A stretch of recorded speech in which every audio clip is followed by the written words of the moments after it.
My stepdaughter looked me dead in the eye across the white tablecloth of the most expensive restaurant in Atlanta and laughed. She pointed a manicured finger at my face and said, "You are just a walking wallet, Gus. Do not try to be my father because my real father had more class in his pinky finger than you have in your entire bank account." I turned to my wife, the woman I had supported for 5 years, expecting her to defend me. Instead, she placed a hand on her daughter's arm and chuckled. She said, "Oh, Tiana, leave him alone. He is old and confused. He forgets his place. Just take the money and ignore him. Don't correct him, it is not worth the energy." I sat there. I did not scream. I did not flip the table. I just smiled, sipped my water, and realized that my marriage was over. The next morning, I initiated Protocol Zero.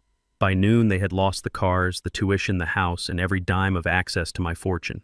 But before I tell you how I destroyed their world in 24 hours, please, like this video and comment down below with the city you are watching from. I want to see how far this story travels. My name is Augustus King, but everyone who matters calls me Gus. I am 72 years old. When people look at me now, they see a slow-moving African-American man with gray hair and a cane. They see a retiree who likes to sit on his porch. They do not see the man who built King Logistics from a single rusted delivery truck in 1980 into a freight empire that moves cargo across 3 continents. They do not see the ruthless negotiator who survived corporate raids and union wars. They just see an old man. And that is exactly the mistake my wife Vanessa and her daughter Tiana made. They mistook my kindness for weakness and my silence for stupidity. It was Saturday night. The occasion was Tiana's 26th birthday. She had demanded we celebrate at the Gilded Lily, a place where a steak costs more than my first car and the waiters look at you like they are doing you a favor by serving you water. I paid for the reservation, of course. I always paid. I sat at the head of the table dressed in my best Sunday suit. To my right sat Vanessa, beautiful, 50 years old, and wearing a diamond necklace I had bought her for our anniversary. To my left sat Tiana and her husband Hunter. Hunter is 28. He is white, works in finance, or at least he says he does. I have never actually seen him go to an office. He has that way of looking at me, a smile that does not reach his eyes, a tone that is always a little too loud, like he thinks I am deaf or slow because of my age, or maybe because of my skin color. He calls it joking. I call it disrespect. The waiter cleared the appetizers. We had eaten caviar and lobster tails. Tiana had ordered champagne that cost $500 a bottle. She was glowing, basking in the attention. She loved being the center of the world. Then it was time for gifts. Hunter handed her a small box. It was a pair of earrings, diamond studs, small, tasteful. Tiana squealed and kissed him. "Oh, baby," she said, "these are perfect. You spoil me." I knew for a fact that Hunter was broke. I knew this because I paid the rent on their luxury apartment in Buckhead. I knew this because I paid the lease on Tiana's Range Rover. I knew this because every time they went over their credit limit, Vanessa would come to me with big, sad eyes, talking about how hard it is for young people these days, and I would cover the debt. So in reality, I had bought those earrings too, but I said nothing. I clapped my hands. I smiled. Then it was my turn. I reached into my jacket pocket and pulled out a heavy, leather-bound envelope. I had spent weeks thinking about this gift. Tiana was finishing her MBA. She was always talking about starting her own fashion brand. I wanted to give her security. I wanted to give her a foundation. Inside that envelope was a custodial savings bond and a trust deed worth $50,000, mature and ready to be cashed or invested. It was real wealth. It was seed money. I slid the envelope across the table. "Happy birthday, Tiana," I said. "I am proud of how hard you are working in school. This is for your future." Tiana grabbed the envelope. Her eyes lit up. She ripped it open, probably expecting a check or the keys to a vacation home. She pulled out the documents. She stared at them. Her smile vanished. She flipped the papers over, looking for something else. "What is this?" she asked. Her voice was flat. "It is a savings bond and a deed," I explained. "It is $50,000. You can use it to start your business or buy property. It is an investment." Hunter leaned over her shoulder. He laughed, a short, sharp sound. "Wow, Gus," he said, shaking his head. "A savings bond. What is this, 1950? Nobody does bonds anymore. You really are showing your age, man. You got her paper?" She wanted the Birkin bag. We dropped hints for weeks. I looked at Hunter. I kept my voice calm. "A bag depreciates the moment you take it out of the store. Hunter, this money grows. This is how you build wealth. Tiana threw the envelope onto the table. It slid across the linen and hit my water glass with a dull thud. I do not want wealth in 20 years, Gus, she snapped. I wanted the bag. All my friends are getting the bag. I look stupid. You make me look stupid. The restaurant went quiet around us. People at nearby tables turned to look. I felt the heat rise in my neck. Tiana, I said, my voice dropping an octave. That is $50,000. That is more money than most people see in a year. You will show some gratitude. She laughed. It was a cruel, ugly sound. Gratitude for what? For doing your job. You married my mom. That comes with a price tag, Gus. You are the provider. That is your only role. Do not sit there and try to lecture me on business. You drove trucks. You got lucky. You are just a wallet to us. I froze. The insult hung in the air like smoke. I looked at Hunter. He was smirking, taking a sip of his wine, enjoying the show. He looked at me with that arrogance of a man who has never had to fight for a meal in his life. Tiana continued, emboldened by my silence. Stop trying to be my dad, Gus. You are not my father. My real dad was cool. He was charming. He knew how to treat a lady. He had class. You are just old. You are boring.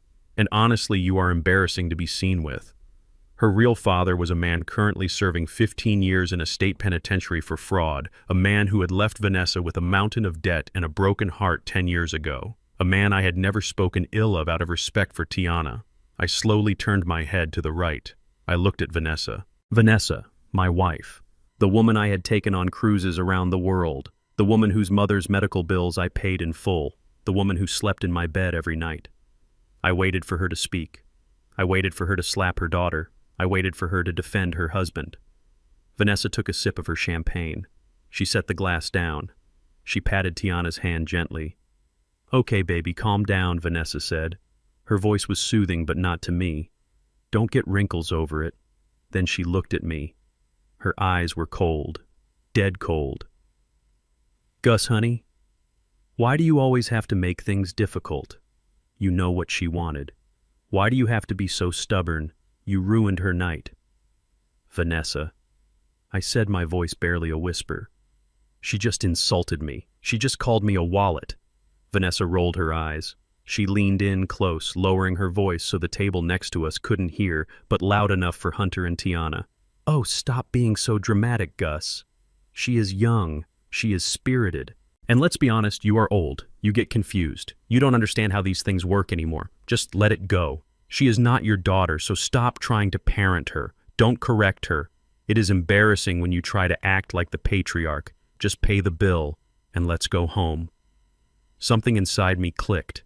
It was a physical sensation, like a heavy steel door slamming shut in the deepest part of my mind. It was the sound of the vault closing.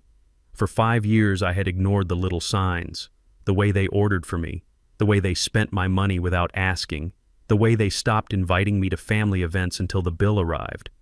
I had told myself it was just a phase. I told myself they were adjusting. I told myself I was buying love because I was lonely. But looking at Vanessa's face, seeing the contempt in her eyes, I realized the truth. They did not love me. They did not even like me. They tolerated me. I was a resource. I was a gold mine. They were slowly stripping bare. I looked at Hunter. He was checking his watch, bored. I looked at Tiana. She was texting on her phone, probably complaining to her friends about the terrible gift. I looked at Vanessa. She was signaling the waiter for the dessert menu. I took a deep breath. The anger that had flared up a moment ago vanished. It was replaced by a cold, icy clarity. I felt calm. The kind of calm I used to feel before walking into a meeting to dismantle a rival company. I smiled. You are right, Vanessa, I said. My voice was steady. I am old. I am confused. I should not try to parent a grown woman. Vanessa smiled back, relieved. She patted my cheek. A gesture you would use on a dog. Thank you, Gus. I knew you would understand. Now let's order the chocolate souffle. I raised my hand. The waiter hurried over. Check, please, I said. All ready, Vanessa asked. But we haven't had dessert. I am tired, I said. I pulled out my wallet. I slipped out the black Centurion card. The heavy metal clinked against the table. Hunter's eyes went to the card immediately. He licked his lips. He loved that card. He loved knowing he was associated with that card. I handed it to the waiter. "Add a 20% tip," I said. The waiter bowed and ran off. I stood up. My knees popped, but I stood tall. I buttoned my jacket. I picked up my cane. "Where are you going?" Tiana asked, looking up from her phone. "You are leaving." "I am," I said. I looked down at them. The three of them sitting there in their designer clothes, their bellies full of lobster, their hearts full of greed. "Happy birthday, Tiana," I said. "Enjoy the wine." I turned my back on them. "Gus," Vanessa called out. Her voice was sharp. "You can't just walk away. We took one car. How are we supposed to get home?" "Use Uber," I said without turning around. "Or maybe Hunter can pay for a limo with his finance salary." I walked out of the restaurant. The maitre d' opened the door for me. The humid Atlanta air hit my face. It felt like freedom. My driver Thomas was waiting with the Rolls-Royce Phantom at the curb. Thomas has been with me for 30 years. He knows where the bodies are buried. He saw my face and opened the back door immediately. "Home, Sir Thomas asked." "No, Thomas," I said, sliding into the leather seat. "Drive. Just drive for a while." I pulled out my phone. It was 9:30 p.m. on a Saturday. I scrolled through my contacts until I found the name I needed. Harrison Wolfe, my personal attorney, my fixer, the man who wrote the ironclad prenuptial agreement that Vanessa had signed 5 years ago without reading because she was too busy picking out wedding flowers. I pressed call. He answered on the second ring. "Gus, is everything all right?" Harrison asked. "No, Harrison," I said. I looked out the window as the city lights blurred by. "I am initiating Protocol 0. There was a pause on the line. Harrison knew what that meant. We had drafted it years ago as a doomsday scenario. It was the nuclear option. It meant total severance, total liquidation of liabilities. "Are you sure?" Gus Harrison asked softly. "There is no going back from this. It will be scorched earth." I thought about Tiana's laugh. I thought about Hunter's smirk. I thought about Vanessa patting my cheek like I was a senile fool. I am sure I said, "I want it all gone, Harrison. The cars, the tuition, the allowances, the access. Cancel the cards. Freeze the joint accounts. Contact the university. Contact the leasing agents. I want them to wake up tomorrow morning with nothing but the clothes on their backs." "Consider it done," Harrison said. "I will start the paperwork tonight. By sunrise, their world will be different." "Thank you, Harrison." I hung up the phone. I leaned back in the seat and closed my eyes. The car hummed beneath me. They thought I was a wallet. They thought I was a stepping stone. Tomorrow they were going to learn that I was the entire mountain and I was about to cause an avalanche. I tapped the partition glass. "Thomas." "Yes, sir. Take me home. I need to get a good night's sleep. Tomorrow is going to be a very busy day." As the car pulled away from the curb, I saw them exiting the restaurant. They were standing on the sidewalk looking at their phones, looking confused. Vanessa was waving her arm, looking for the car that wasn't there. I did not wave. I just watched them disappear in the rearview mirror. The lesson had begun. 7 o'clock in the morning on a Sunday in Atlanta is usually a time for peace. The humidity has not yet risen to choke the air, and the only sound you might hear is the distant hum of the highway or the song of a cardinal in the magnolia trees. I sat in my favorite wingback chair in the corner of my bedroom, a cup of black coffee in my hand. It was Colombian strong and bitter just the way I liked it. I did not add sugar. I had enough sugar in my life for 5 years, and it had only rotted my teeth. I was fully dressed. I wore my charcoal slacks, a crisp white button-down shirt, and my house shoes. I was not a man who lounged in pajamas. My father, a sharecropper who became a deacon, taught me that a man greets the day ready to work even if that work is simply teaching a lesson. Down the hall, I heard the first signs of life. It was Tiana. She was awake early, likely because she had a spa appointment at 8:30.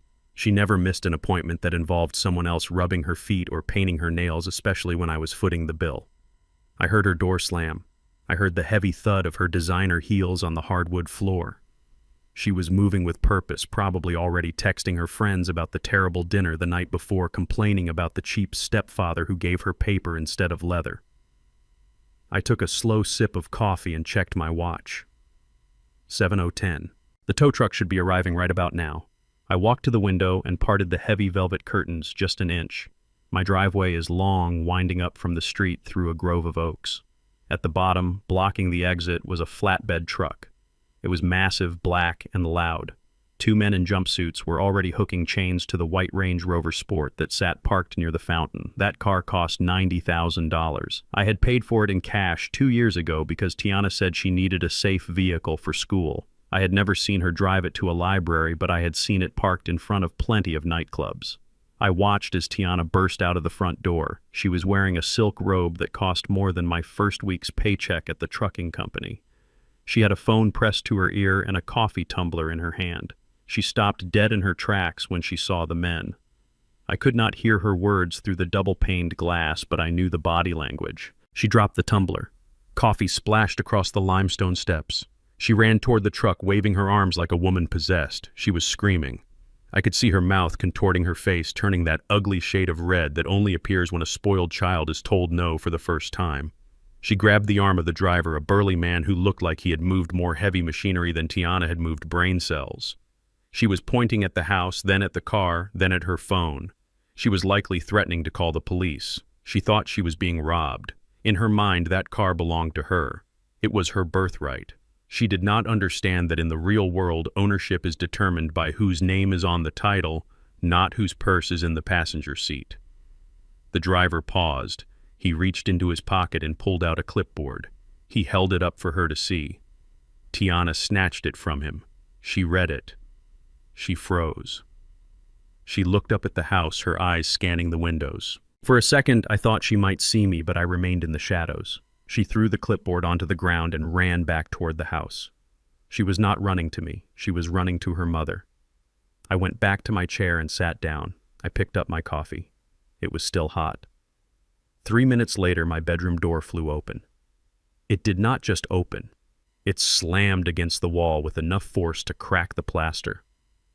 Vanessa stood there. She had clearly just woken up. Her hair was wrapped in a silk scarf and she was wearing a matching sleeping gown. Her chest was heaving. Her eyes were wide, filled with a mixture of confusion and fury that I had never seen directed at me before. Usually she looked at me with boredom or mild irritation. Today she looked at me like I was a monster. "Gus," she screamed. Her voice was shrill, piercing the quiet morning air.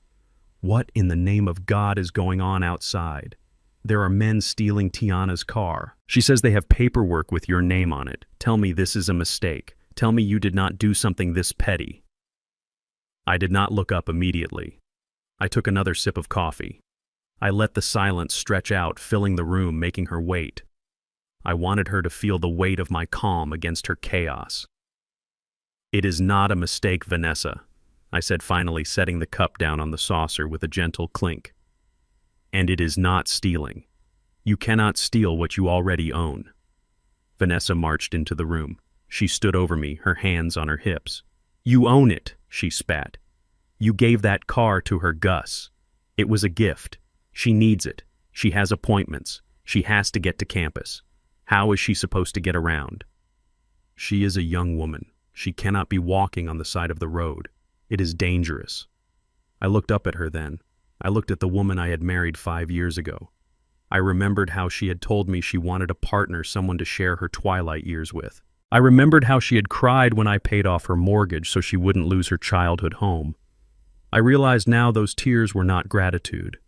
They were relief that she had found a sucker. "She needs transportation," I agreed. "Her legs seem to work fine. Or perhaps she can take the bus. There is a stop 2 miles down the road. I used to take the bus every day when I started my company. It builds character." Vanessa's mouth dropped open. She looked as if I had slapped her. "The bus," she whispered. "Are you insane? She is Tiana. She does not take the bus. She drives a Range Rover. Fix this, Gus. Call those men right now and tell them to put the car down. You are embarrassing us. The neighbors will see." The neighbors, I thought. The doctors, the lawyers, the professional athletes who lived on this street. They were the only jury Vanessa cared about. "I'm not calling anyone," I said. "The car is gone. It is being taken to a dealership to be sold. I am liquidating assets that no longer serve a purpose. That car was an expense. It yielded no return on investment." Vanessa stared at me. She blinked, trying to process what was happening. This was not the Gus she knew. The Gus she knew was a doormat. The Gus she knew apologized for taking up too much space. "You are doing this because of last night, aren't you?" she asked, her voice turning venomous. Because she hurt your fragile little feelings. My God, Gus, you are a 72-year-old man acting like a toddler. She made a joke. She had a little too much champagne, and now you are taking her car. That is abusive. That is financial abuse. Abuse, I repeated. The word tasted like ash. Abuse is watching a man work for 50 years until his back is bent and his hands are calloused, and then telling him he is nothing but a wallet. Abuse is letting your daughter spit in the face of the man who puts food on her table. I stood up. I used my cane for leverage, but once I was up, I did not need it. I towered over her. You want to talk about finances, Vanessa? Let's talk. I reached into my pocket and pulled out my phone. I tapped the screen and held it up so she could see. It was a notification from American Express. Card ending in 4098. Declined. Vanessa's hand flew to her mouth. What is that? She asked. That is Tiana's supplementary card, I said. She tried to use it 5 minutes ago to pay the tow truck driver to drop the car. It didn't work. And yours won't work either. I canceled them all this morning. The Visa, the MasterCard, the American Express. All of them. Vanessa stumbled back. She grabbed the edge of the dresser to steady herself. You canceled the cards, she gasped. But I have to go to the grocery store today. I have a hair appointment. Tiana needs to pay for her summer classes next week. How are we supposed to buy anything? I reached into my pocket again. I pulled out a money clip. I peeled off 5 $20 bills. I dropped them on the dresser. They fluttered down like leaves. There is $100, I said. That should cover groceries for a few days if you shop carefully. I suggest you buy rice and beans. They stretch further than filet mignon. As for the rest, you have a job, Vanessa. You work part-time at that gallery. Use your paycheck. My paycheck, she shrieked. My paycheck is for my personal things. It doesn't cover this house. It doesn't cover our lifestyle. Exactly, I said. It does not cover our lifestyle. It covers your lifestyle. My money covered our lifestyle. And as of this morning, my money is closed for business. Vanessa looked at the $100 on the dresser. She looked at me. Her face twisted into a mask of pure hatred. You can't do this, she hissed. We are married. Half of what you have is mine. I will call a lawyer. I will take you for everything. I laughed. It was a dry, humorless sound. Call a lawyer, Vanessa, please. Call Harrison Wolf. He wrote the prenuptial agreement you signed 5 years ago. The one you didn't read because you were too busy planning the honeymoon in Bora Bora. It states clearly that what was mine before the marriage remains mine. The business, the investments, the house. It is all mine. You leave with what you came with, which, if memory serves, was a mountain of debt and a closet full of shoes. She went pale. She remembered now. She remembered the thick stack of papers she had waved away, trusting that she could manipulate me forever. She changed tactics instantly. The anger vanished, replaced by a sudden desperate softness. She took a step toward me. She reached out to touch my arm. Gus, honey, she cooed. Let's not fight. This is crazy. We are a family. Tiana is just a girl. She didn't mean it. I didn't mean it. We love you. Please don't do this. Don't humiliate us. Just bring the car back, turn the cards on, and we can forget this ever happened. I'll make you that pot roast you like tonight. I looked at her hand on my arm. Her nails were perfectly manicured, painted a soft pink. I calculated in my head how much that manicure had cost me. $60 plus tip. I thought about the last 5 years. I thought about the tuition I paid for Tiana's undergrad and now her master's, $200,000. I thought about the clothes, the vacations, the dental work. I thought about how I had welcomed them into my home, how I had tried to be a father and a husband. I had given them everything. I had asked for nothing but basic courtesy, and they couldn't even give me that. I stepped back, letting her hand fall from my arm. It is too late for pot roast, Vanessa, I said. I walked past her toward the door. Where are you going? She cried out, panic rising in her voice again. I am going to the golf club, I said. I am going to have a nice breakfast. I am going to sit in the sun. But what about us? She screamed. What are we supposed to do? I stopped at the door and looked back. I suggest you start looking for receipts, I said. You might be able to return some of those shoes for cash. I walked out of the room and closed the door. I could hear her screaming my name, throwing things, the sound of glass breaking. It didn't matter. The objects she was breaking belonged to me, but they were just things. I could replace things. I could not replace the 5 years I had wasted on people who saw me as nothing more than a bank draft. I walked down the hallway, my cane tapping a steady rhythm on the floor. I felt lighter. The heaviness in my chest was gone. Outside, the tow truck was just pulling away. The Range Rover was secured on the flatbed, bouncing slightly as the truck hit the end of the driveway. Tiana was sitting on the front steps, her head in her hands, sobbing. She wasn't crying because she was sorry. She was crying because she was inconvenienced. She looked up as I walked out. Her mascara was running down her cheeks. "You ruin everything," she screamed at me. "I hate you." I paused. I looked at the girl I had put through school. "You are not my daughter, Tiana," I said, repeating the words her mother had used the night before. "So I suppose it is not my job to make you happy anymore." I walked past her to my Rolls-Royce where Thomas was holding the door open. I got in. The door shut with a solid, reassuring thud, sealing out her cries, sealing out the drama, sealing out the noise. "Drive, Thomas," I said. As we pulled away, I didn't look back at the mansion. I didn't look back at the women on the steps. I looked forward. The sun was fully up now. It was going to be a beautiful day. And I had a feeling that by the time I finished my round of golf, their day was going to get a whole lot worse. Because the car and the credit cards, that was just the appetizer. The main course was yet to come. The silence in my study did not last long. I had just settled into my leather armchair, a glass of iced tea sweating on a coaster beside me, when my phone began to vibrate against the mahogany desk. It was not a call. It was a barrage of notifications. Emails from the university bursar, alerts from the bank confirming stopped payments, and then the inevitable phone call. The caller ID flashed Tiana's name.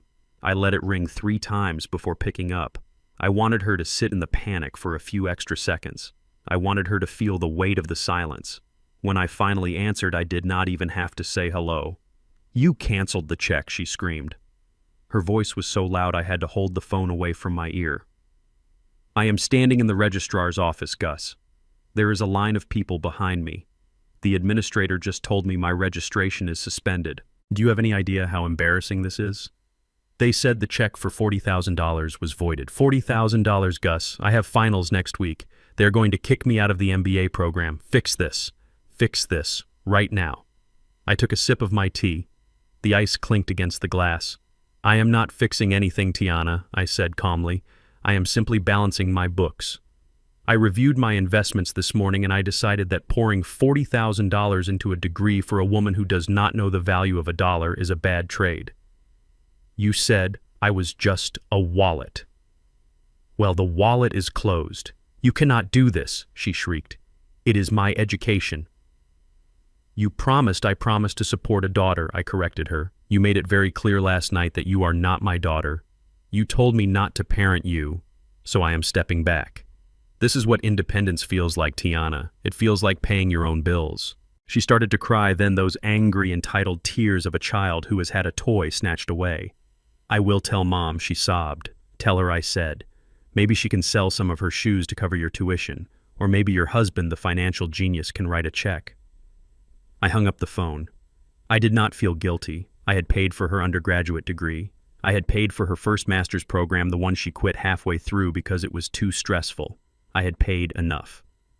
An hour later, the front door of my house flew open. I heard the heavy, aggressive footsteps of a man trying to sound important. It was Hunter. He did not knock. He did not ring the bell. He barged into my home like he owned the deed. I stayed in my chair. I did not rise to greet him. I turned the page of the newspaper I was reading. He stormed into my study. His face was flushed red, a vein pulsing in his forehead. He was wearing a suit that was too tight in the shoulders, trying to look like a Wall Street shark, but looking more like a desperate salesman.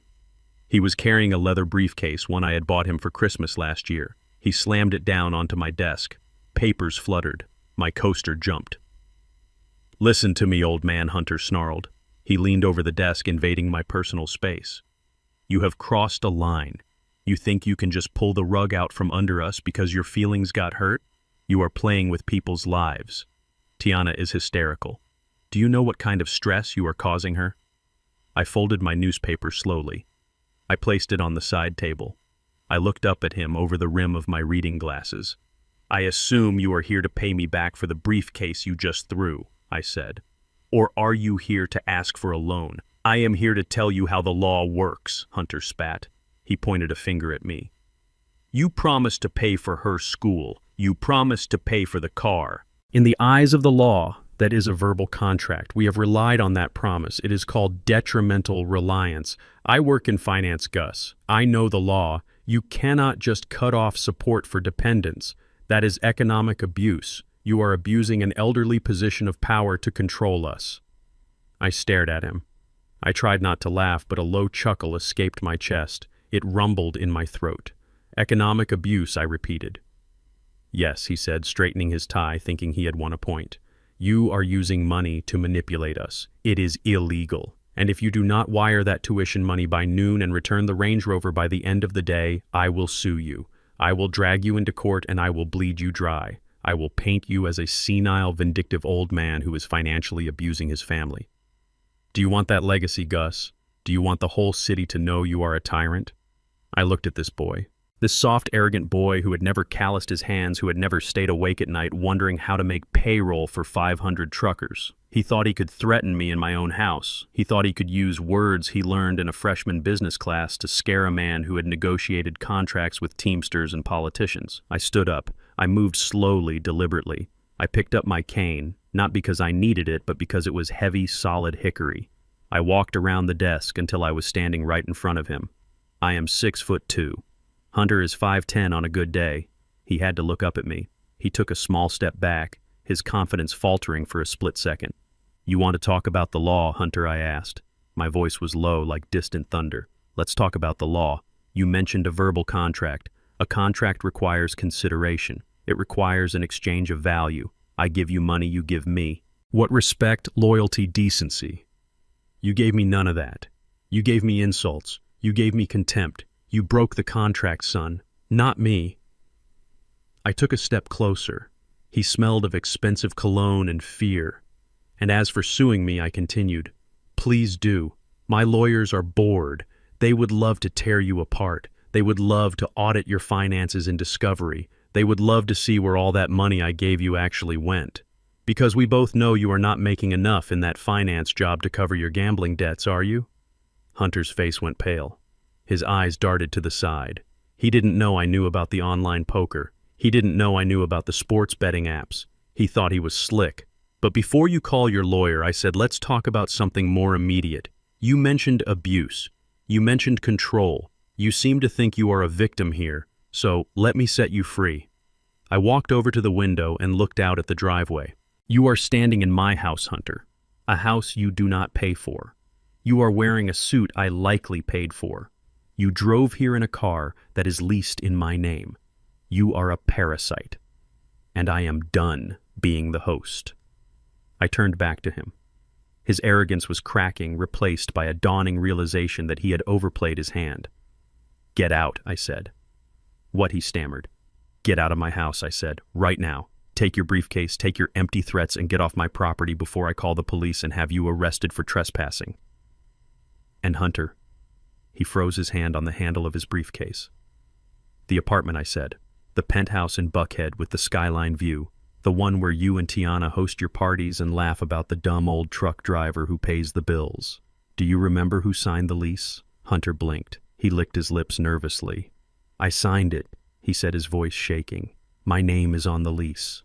Yes, I said, smiling. A cold, hard smile. Your name is on the tenant line, but do you remember who signed as the guarantor? Do you remember who co-signed because your credit score was too low to qualify for a luxury unit? He stopped. The color drained from his face completely. He looked like a ghost. I did, I said. I am the guarantor. And do you know what happens when the guarantor withdraws their backing? Do you know what happens when the landlord realizes the tenant has no income and no credit? No, he whispered. You wouldn't. I already did, I said. I called the leasing office this morning. I formally withdrew my guarantee. And just so you know, the management company that owns that building, King Properties, it is a subsidiary of my holding company. I bought the building last year. I just never bothered to mention it.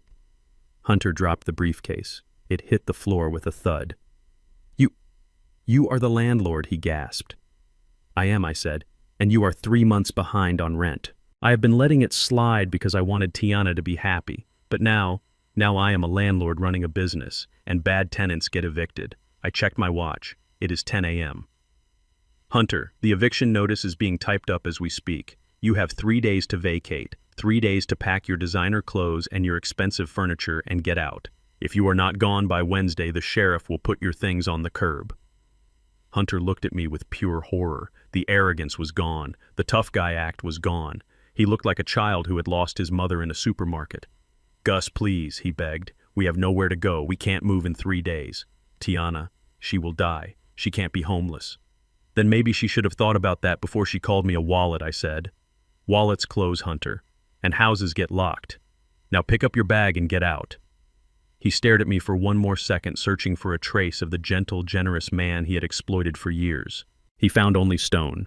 He bent down, grabbed his briefcase, and ran out of the room. I heard the front door slam. I heard his car tires squeal on the pavement as he sped away. I walked back to my desk and sat down. I took another sip of my iced tea. The ice had melted a little, but it was still cold. It tasted like victory. They thought the car was the tragedy. They thought the tuition was the crisis. They had no idea that the roof over their heads was about to disappear. I picked up the phone and dialed my property manager. "Post the notice," I said. "Do it today. Make sure it is taped to the front door where all the neighbors can see it." I hung up. I leaned back in my chair. The silence in the house was heavy, but it was not lonely. It was the silence of a battlefield after the first cannon has been fired. The war had begun, and I had just taken their high ground. But I knew them. I knew Vanessa. I knew they wouldn't give up. They would be desperate now. And desperate people do stupid things. I was counting on it. I sat there in the silence of my study, the ice in my glass having melted into a watery pool, listening to the grandfather clock in the hall tick away the seconds of their demise. I knew he would come back. A man like Hunter, a man built of hollow pride and cheap bravado, does not just run away. He regroups. He convinces himself that he is the smartest person in the room and that everyone else is just an obstacle to be outmaneuvered. He would go home, look at his lease, see his name typed there in bold letters, and tell himself that the old man was lying. He would tell himself that I was just a senile geriatric trying to scare him. Sure enough, 40 minutes later, the front door did not just open, it was practically kicked in. I heard the heavy, angry thud of shoes on the marble foyer. He did not come alone this time. I heard Vanessa's voice, shrill and panicked, echoing off the walls. "You cannot just kick them out, Gus." She was screaming. "It is illegal, it is inhumane." They burst into my study like a pair of stormtroopers. Hunter was waving a document in the air, his face twisted in a triumphant sneer. He looked like he had just discovered fire. He slapped the paper down on my desk, right on top of my organized stack of correspondence. "Read it," Hunter barked. "Read it and weep, old man. I knew you were bluffing. I knew you were losing your mind. This is the lease. Look at it. Tenant, Hunter, Vance, not Augustus King. Me. I am the tenant. I have rights. You cannot evict a tenant without cause, and you certainly cannot do it because you are having a temper tantrum. You are senile, Gus. You are confusing your power fantasies with reality." He stepped back, crossing his arms, looking at Vanessa for approval. She nodded, her eyes blazing with indignation. "He is right, Gus," she said. "You are confusing things. You are getting mixed up. We should probably call Dr. Evans. This behavior is erratic. You are imagining you own things you do not own." I looked at the lease on the desk. It was a standard Georgia residential lease agreement. I knew it well. I had paid the lawyers who drafted the template for my company 20 years ago. I did not touch it. I just looked up at Hunter, then at Vanessa. I felt a strange sense of pity for them. They were like children playing with a loaded gun thinking it was a water pistol. "Is that all I asked?" "That is enough," Hunter shouted. "I am calling the police if you do not stop harassing us. I am the legal tenant. You are nothing but a third party." I opened the top drawer of my desk. The sound of the wood sliding on its tracks was the only sound in the room for a moment. I pulled out a single sheet of cream-colored paper. It was heavy stock. Formal. I placed it gently on top of his lease. "You are right, Hunter," I said softly. "Your name is on the lease. You are the tenant. But you seem to have forgotten how you got that apartment. Do you remember the credit check? Do you remember the leasing agent telling you that your debt-to-income ratio was too high? Do you remember who stepped in and signed the guarantee of lease?" Hunter frowned. The sneer faltered slightly. "You co-signed," he muttered. "So what?" That just means if I don't pay, you have to. I smiled. It was the smile of a wolf watching a lamb wander away from the herd. Not exactly, I said. A cosigner shares liability. A guarantor guarantees performance. And in the fine print of that lease clause 14 section B, it states that the guarantor has the right to withdraw their guarantee at any time if the tenant is in default. And when the guarantee is withdrawn, the lease is voidable immediately. I tapped the paper I had placed on the desk. This is the notice of withdrawal of guarantee, I said. I filed it at 9 a.m. this morning. Without my backing, you do not qualify to live in that building. You are financially naked, son. Hunter laughed. It was a nervous, shaky sound. Default, he scoffed. We are not in default. The rent is paid every month. You pay it. I leaned forward. This was the part I had been waiting for. This was the trap I had set 3 months ago, the moment Tiana had rolled her eyes when I asked her how her classes were going. I had sensed the disrespect growing like a cancer. I knew I needed leverage. Did I asked. Are you sure about that? Hunter looked at Vanessa. Vanessa looked at me. Of course you paid it, Vanessa said. It is on auto pay. It comes out of your account every first of the month. I shook my head slowly. No, Vanessa. I canceled the auto pay 3 months ago. The room went dead silent. You could hear a pin drop. Hunter's face drained of color, turning a sickly shade of gray. What he whispered. I canceled it, I repeated. I wanted to see if you would notice. I wanted to see if either of you ever bothered to check the accounts, or if you were so busy spending my money that you didn't even look at the statements. And guess what? You didn't.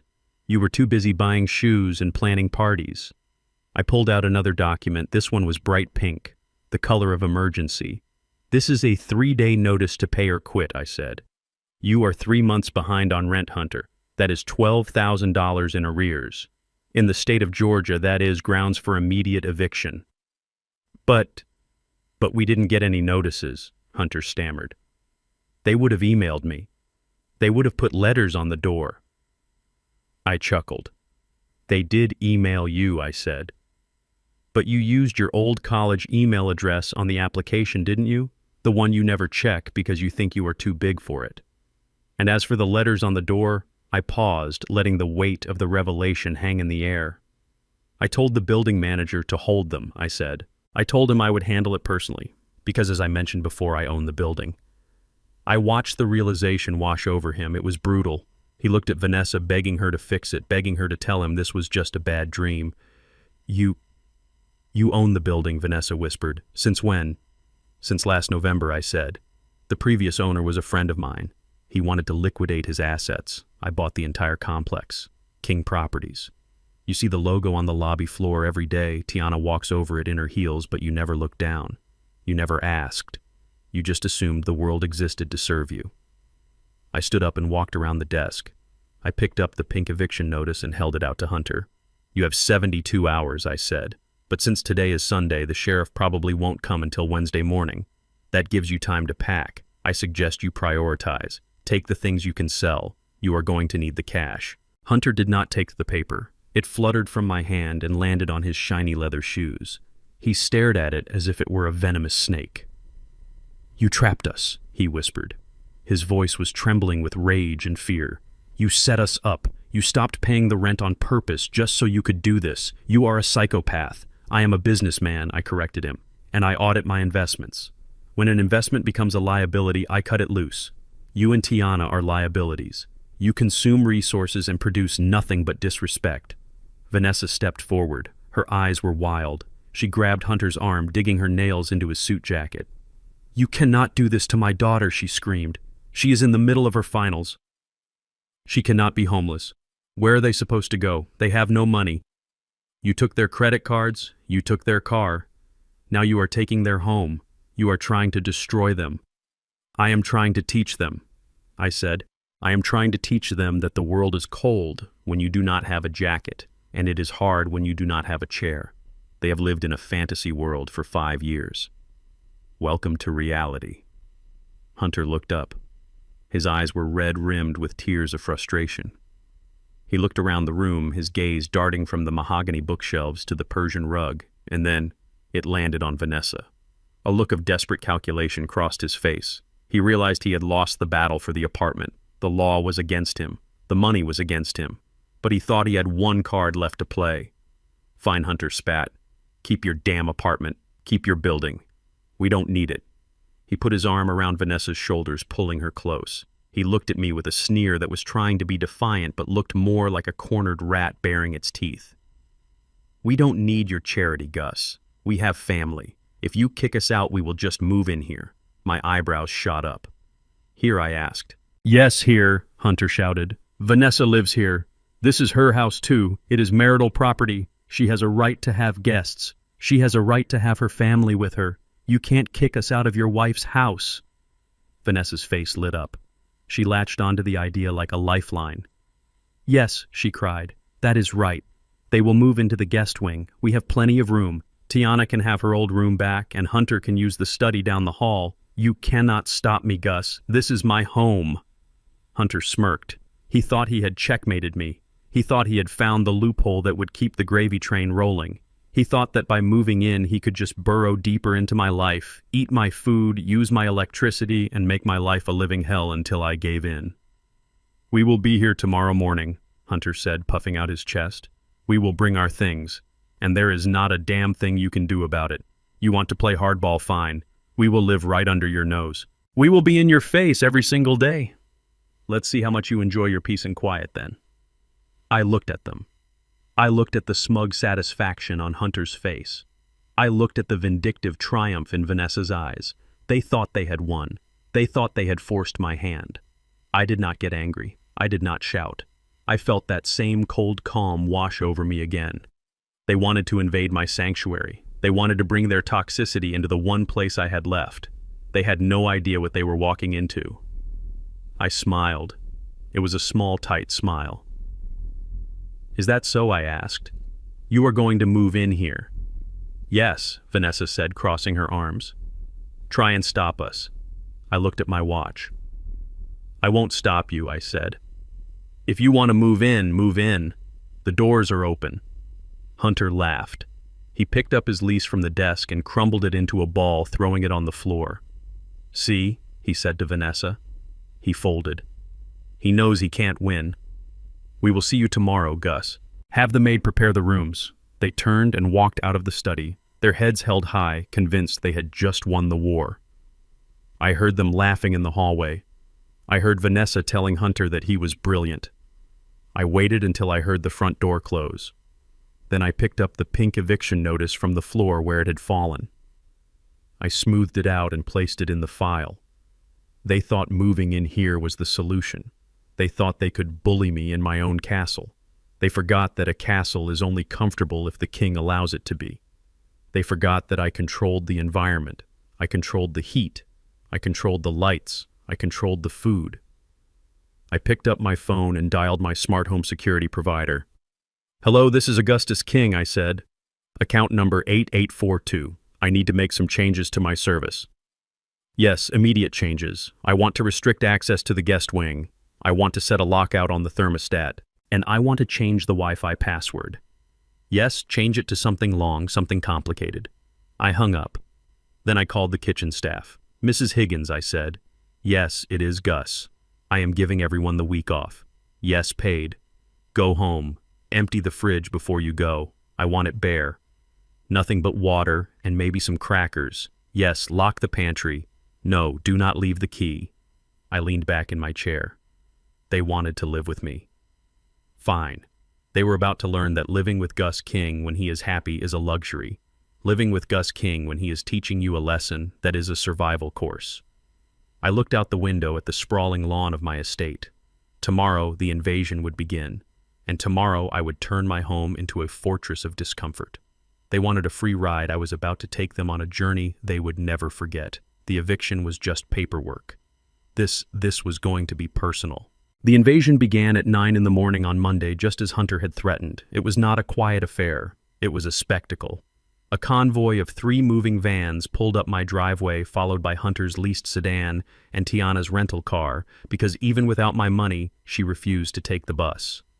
I stood on the balcony of the master's suite, looking down at them, like a general watching a disorganized army trying to breach the castle walls. They were not bringing essentials. They were bringing excess. I saw designer suitcases, boxes of shoes, a 60-inch television, and even an espresso machine. They were moving in for the long haul. They were planning to occupy my home and wait me out. I walked down the grand staircase slowly, leaning on my cane, not because I needed it, but because the tapping sound it made on the marble annoyed Vanessa. She was standing in the foyer, directing the movers with the authority of a queen. "Put those boxes in the east wing," she shouted, pointing a manicured finger. "And be careful with that painting. It is worth more than your truck." She saw me descending and planted her feet firmly on the rug. She crossed her arms. Her chin went up. She was ready for a fight. She expected me to call the police. She expected me to block the door. She expected a scene. "Good morning, Gus," she said, her voice dripping with challenge. "As you can see, we are here. This is my home and my family is staying. Do not try to stop us. If you call the sheriff, I will show him our marriage license. I have rights." Hunter walked in behind her, carrying 2 garment bags over his shoulder. He smirked at me. It was the smirk of a man who thinks he has found a loophole in the system. "Move aside, old man," Hunter said. "We have heavy lifting to do. Try not to have a heart attack while we unpack." I did not block them. I did not raise my voice. I simply stepped to the side and gestured toward the hallway that led to the guest wing. "By all means," I said. "Welcome home." Vanessa blinked. The wind went out of her sails. She had braced herself for impact and found only open air. She looked at me with suspicion. "You aren't going to stop us?" she asked. "Why would I stop you?" I replied smoothly. "You are right, Vanessa. This is your home. You are my wife. Family should be together, especially in difficult times. Go ahead. Make yourselves comfortable." Hunter laughed. He dropped the garment bags on a bench. "See, Vanessa," he crowed. "I told you he would fold. He knows he is beaten. He is scared of being alone." They marched past me. Tiana followed, dragging a Louis Vuitton suitcase that looked heavy enough to contain gold bars. She didn't look at me. She just stared straight ahead, her nose in the air, treating me like the doorman at a hotel she wasn't paying for. I watched them parade down the hall toward the east wing. The guest suites were luxurious. They had their own living room, their own bathrooms, and floor-to-ceiling windows overlooking the gardens. It was a 5-star accommodation, or at least it had been yesterday. I waited until the movers had left. I waited until I heard the doors of the guest wing close. Then I walked into my private study and locked the door. I sat down at my computer. I pulled up the smart home interface. It was a state-of-the-art system I had installed last year to control every aspect of the estate's environment. I navigated to the zone control panel. The house was divided into 4 climate zones. Zone 3 was the east wing. I looked at the current temperature. It was a pleasant 72 degrees. Outside, the Georgia sun was beating down and the humidity was climbing toward 90%. It was going to be a scorcher. I clicked on Zone 3. I selected System Off. Then I went to the Connectivity tab. I found the wireless access points for the guest wing. I clicked Disable. Then I went to the water heater settings. The estate had 3 tankless water heaters. Unit C supplied the guest wing. I clicked Deactivate. I leaned back in my chair. It was a subtle warfare. It was the gray zone. I wasn't kicking them out. I wasn't locking the doors. I was simply declining to provide the services they had grown accustomed to. If they wanted to live in my house against my will, they would live in the environment I chose. I spent the rest of the morning in my office handling business calls for my consulting firm. Around noon, I heard the first signs of distress. It started with a door opening and slamming shut. Then footsteps. Fast, angry footsteps. Hunter appeared at my office door. He was sweating. His shirt was unbuttoned at the top and his hair was damp. "The Wi-Fi is down," he said. "I am trying to trade crypto and I can't get a signal. And the air conditioning is broken. It is a sauna in there. Fix it." I looked up from my paperwork. I adjusted my glasses. "I am afraid I cannot do that." "Hunter," I said. "What do you mean you can't?" he demanded, wiping sweat from his forehead. "You own the house. Call the repair guy." I took off my glasses and set them on the desk.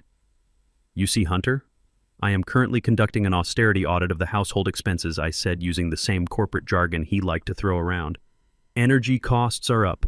Inflation is high. I have decided to reduce the utility consumption in non-essential areas of the estate.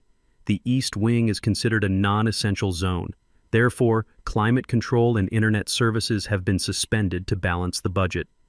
He stared at me, his mouth agape. "You turned off the AC," he whispered. On purpose, it is 90 degrees outside, Gus. It is energy efficient, I corrected him. And as for the internet, well, Wi-Fi is a luxury, not a right. I am sure you have data on your phone. Oh, wait. I pay the phone bill too, don't I? I should probably look into suspending that line as well. Hunter's face turned purple. You are doing this to torture us, he shouted. I am doing this to save money, I said. I have to save money because I am supporting 3 able-bodied adults who refuse to work. Now, if you will excuse me, I have actual work to do. He stormed out, screaming for Vanessa.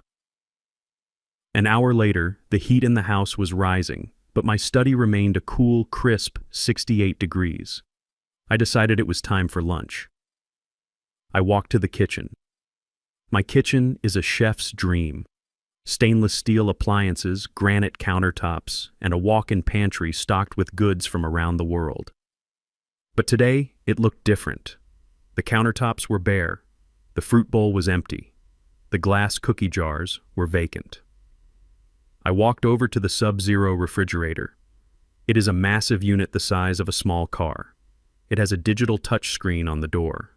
Tiana was standing in front of it, pulling on the handle. She was pulling with both hands, bracing her foot against the bottom drawer. The door would not budge. It is stuck, she whined. Mom, the fridge is stuck. I am starving. I want a yogurt.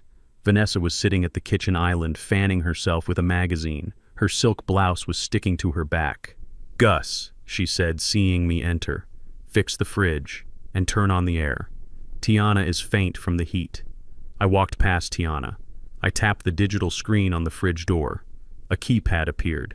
I entered a 6-digit code. There was a soft beep and the mechanical lock disengaged. I opened the door. The light inside was cool and inviting, but the shelves were almost empty. Mrs. Higgins had followed my instructions perfectly. There were no gourmet cheeses. There were no organic berries. There was no smoked salmon. There was a pitcher of filtered water. There was a loaf of white bread. There was a jar of peanut butter. And there was my lunch, a pre-made container of grilled chicken and vegetables that I had prepared myself earlier that morning. I took out my container and the water pitcher. I closed the door. The lock engaged automatically with a heavy metallic click. Tiana lunged for the handle, but she was too late. It was locked again. Hey, she screamed. Open it back up. I want the water. I poured myself a glass of water and took a long, refreshing sip. I set the glass down and looked at them. The kitchen is closed, I said. What do you mean closed? Vanessa snapped, standing up. We are hungry. Where is the food? Where is Mrs. Higgins? Mrs. Higgins is on paid leave, I said. And the food? Well, this is my food. I bought it. I prepared it. Tiana stomped her foot. She looked like a toddler in a 26-year-old's body. Sweat was trickling down her neck, ruining her blowout. I am hungry, Gus, she yelled. Open the damn fridge. You have to feed us. It is illegal to starve people. I picked up my chicken. You are not starving, Tiana, I said. You are free to leave at any time. There is a grocery store 3 miles away. You can walk there. You can buy whatever you want. You can eat whatever you can afford. But I don't have any money, she shrieked. You cut my cards. You took my car. How am I supposed to buy food? I looked at her nails. They were still perfect. Maybe you can trade a manicure for a sandwich, I suggested. Or maybe your husband, the financier, can buy you lunch. Oh, wait, he has no income either. That seems like a logistical problem on your end. Vanessa slammed her hand on the counter. This is cruel, Gus, she hissed. You are enjoying this. You are a sadist. You are letting your family go hungry to prove a point. I am not letting you go hungry, I said. I am refusing to be your servant. There is a difference. For 5 years I put food on this table and you ate it without saying thank you. You complained about the brand of bottled water. You complained that the steak was too tough. You complained that the service was too slow. Well, the service has stopped. The restaurant is closed. I started to walk out of the kitchen carrying my lunch. Where are you going? Tiana cried, reaching out to grab my arm. Give me that chicken. I need protein. I pulled my arm away sharply. I looked her in the eye. The same eyes that had looked at me with such disdain in the restaurant. Do not touch me, I said. My voice was low and dangerous. I stepped back. You want to eat, Tiana? Then get a job. Get a paycheck. Buy your own groceries. Cook your own meals. Until then, do not look at my plate. I do not feed strangers. And right now, that is all you are to me. Strangers in my house. I walked out, leaving them in the hot, silent kitchen. I went to my study, locked the door, and ate my lunch in peace. I watched the security camera feed on my monitor. I saw them in the kitchen. Tiana was crying, trying to pry the pantry door open with a butter knife. Vanessa was on the phone, probably screaming at Harrison Wolf, who I knew would not take her call. Hunter was sitting on the floor, his head in his hands, looking defeated. They were hot, they were hungry, they were disconnected from the world, and for the first time in their lives, they were feeling the consequences of their own uselessness. I finished my chicken. It was delicious. I cleaned the fork and put the container in my private trash can. The invasion had stalled. They had breached the walls, but they had forgotten to bring supplies. They were under siege, and the general of the castle was not in a negotiating mood. I checked the time. It was only 2 in the afternoon. The heat of the day was just beginning. By sunset, the east wing would be 95 degrees. I wondered how long their pride would last against the Georgia summer. I wondered how long it would take before they broke. I leaned back and closed my eyes. I had built a fortune moving goods across the world. I knew everything there was to know about supply chains, and I knew that when you cut the supply, the demand gets desperate. They were about to get very desperate, and I was going to enjoy watching them scramble. By 6 o'clock that evening, the temperature in the east wing had reached 92 degrees. I monitored it from my desktop dashboard with a grim satisfaction. The humidity in Atlanta is not a passive force. It is an aggressor. It crawls into your skin and sits heavy in your lungs. I knew that by now Tiana's blowout was ruined and Hunter was sweating through his linen shirts.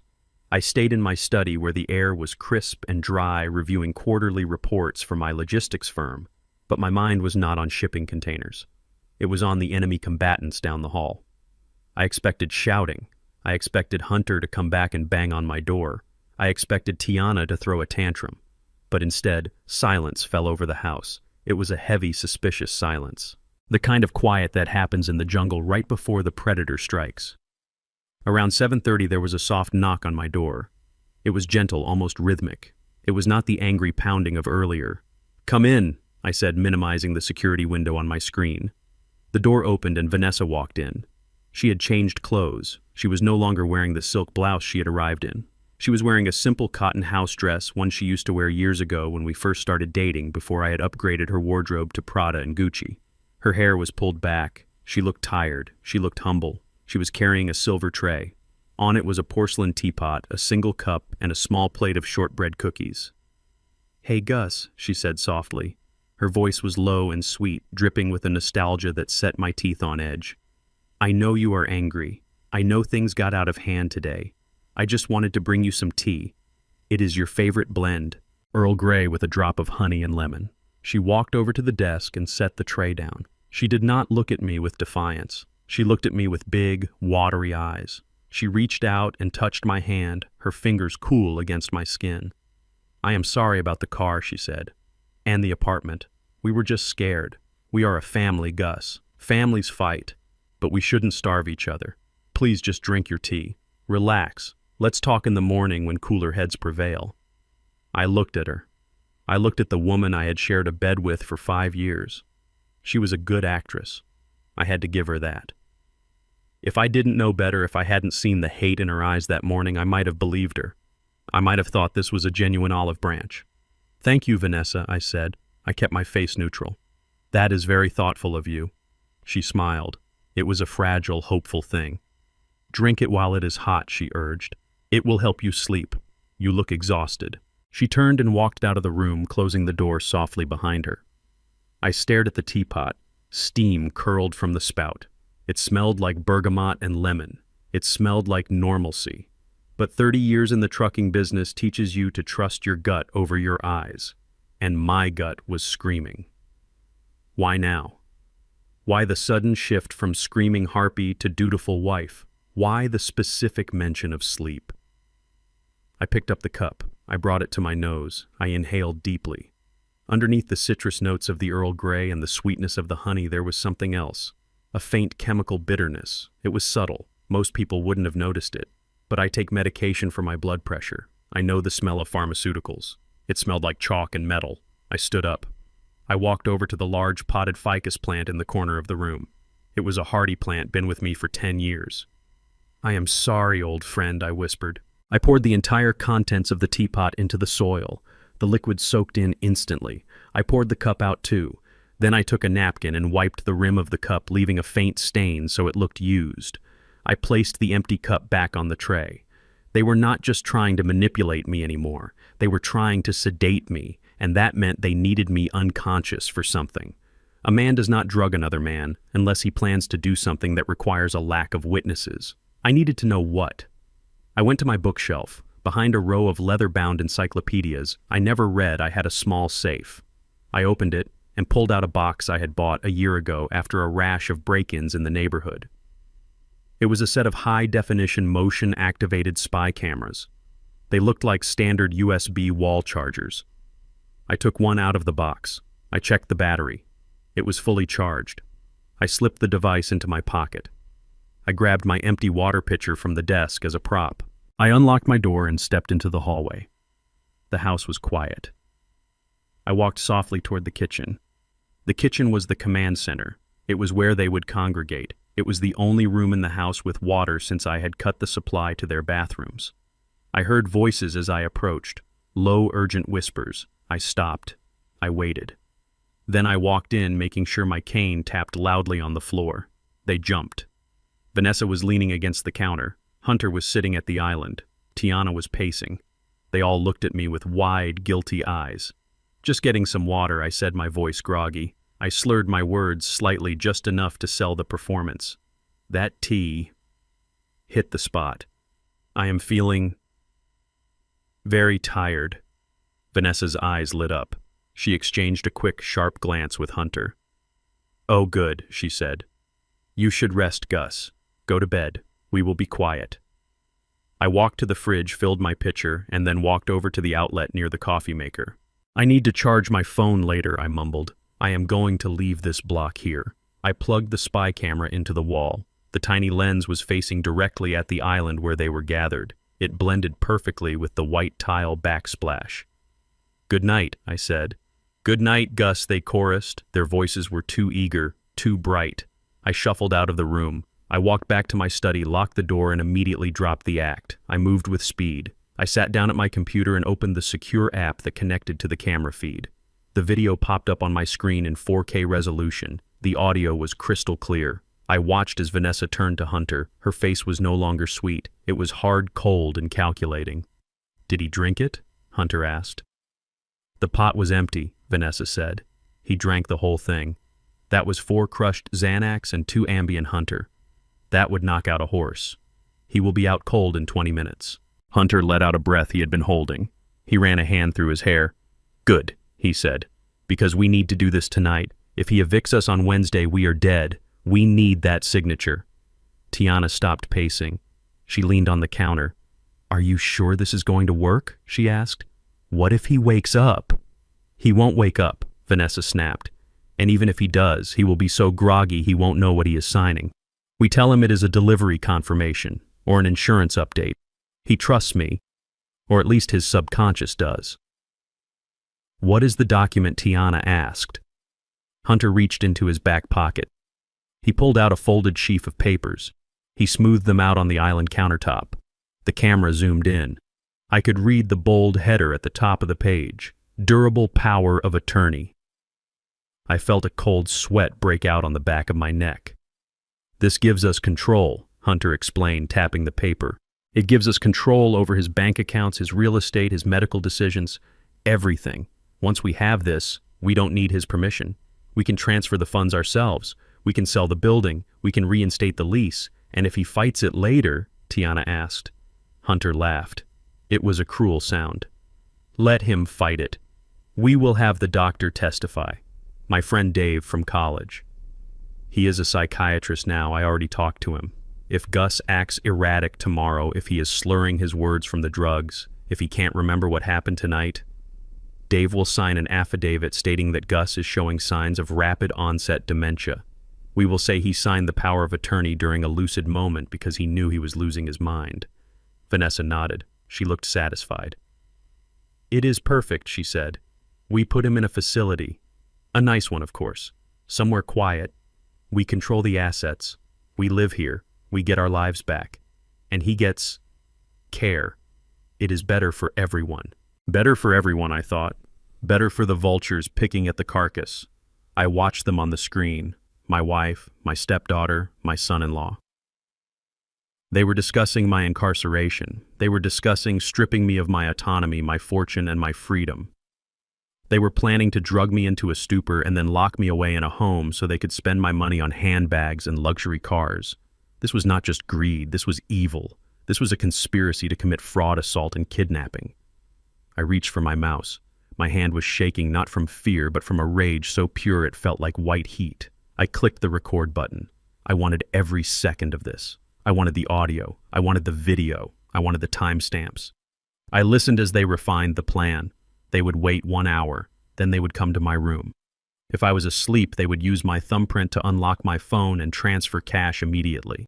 Then they would wake me up just enough to put a pen in my hand. I downloaded the file. I saved it to my hard drive. Then I uploaded it to a secure cloud server. Then I emailed a copy to Harrison Wolf, my attorney. Then I emailed a copy to a private server I kept for sensitive business data. I sat back. I looked at the 3 people on the screen. They looked like normal people. They looked like a family having a late-night chat, but they were monsters. You want to play the sickness game? I whispered to the empty room. You want to make me a patient? You want to talk about dementia? Fine. I stood up. I went to the bathroom attached to my study. I looked at myself in the mirror. I looked old. I looked tired, but my eyes were sharp. I opened the medicine cabinet. I took out a bottle of aspirin. I crushed 2 tablets into a fine powder. I dusted the powder onto my sleeve, onto my collar. I mussed my hair. I unbuttoned my shirt so it hung loose and sloppy. I took out my false teeth. I usually only took them out to sleep and placed them in a glass of water. Without my teeth, my face collapsed. I looked 10 years older. I looked frail. I looked exactly like the senile, helpless old man they wanted me to be. I walked back into the study. I turned off the lights. I unlocked the door. I sat in my chair, slumped over, my mouth hanging open slightly. I practiced my breathing. Slow, heavy, rattling. I was going to give them exactly what they wanted. I was going to let them come in. I was going to let them think they had won. I was going to let them put the pen in my hand. Because once they did that, once they crossed the threshold from planning to execution, there was no going back. It wasn't just talk anymore. It was a crime in progress. And I was the bait. I waited in the dark. I watched the clock. 10 minutes. 5 minutes. Then I heard the footsteps. Soft. Stealthy. They were coming. I closed my eyes. I let my head loll to the side. Showtime. Monday morning arrived with the deceptive calm of a hurricane eye. Hunter left the house at 7:30 wearing his best suit, the navy blue Zegna I had bought him for his birthday 2 years ago. He whistled as he walked to his car, which was actually a rental I assumed he had charged to a credit card he didn't know was canceled yet. He looked like a man who had just won the lottery. In his mind he had. He had the signature. He had the doctor's testimony. He believed he was hours away from liquidating my life. I waited until he was gone before I dressed. I chose a bespoke 3-piece suit, charcoal gray with a subtle pinstripe. I fastened my gold cufflinks, the ones shaped like lion heads. I picked up my cane, not the hickory one, but the ebony one with the silver handle. Today was not about brute force. It was about elegance. It was about wielding power with the precision of a surgeon. Thomas drove me to the financial district. We pulled up in front of the glass tower where Hunter worked. It was a mid-tier firm, the kind that handles retirement accounts for dentists and insurance payouts. Hunter was a junior analyst there, a glorified salesman who spent more time checking his fantasy football stats than analyzing markets. I did not go to the lobby reception. I used my key card. I had a key card because I was a limited partner in the firm's primary hedge fund. I took the private elevator to the top floor. When the doors opened, the receptionist, a woman who had worked there for 20 years, stood up immediately. "Mr. King," she said, her eyes widening. "We were not expecting you. Is Mr. Sterling in?" "He is," she said. "Let me just ring him." "Do not bother," I said, walking past her. "I know the way." I walked down the hallway lined with modern art. I could hear the hum of the trading floor below, the sound of money moving.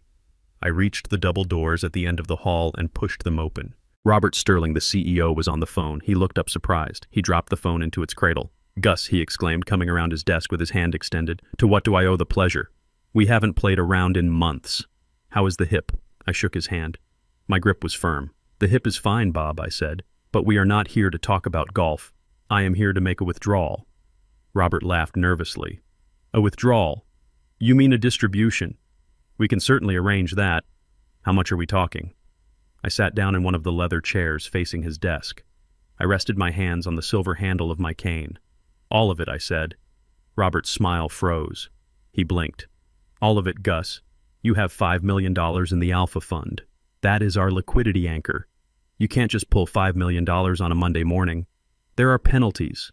There are lockup periods." I waved my hand dismissively. "I don't care about the penalties, Bob. Keep them. I want the principal out. Today. Wire it to my main account at Chase." Robert sat down slowly. He looked pale.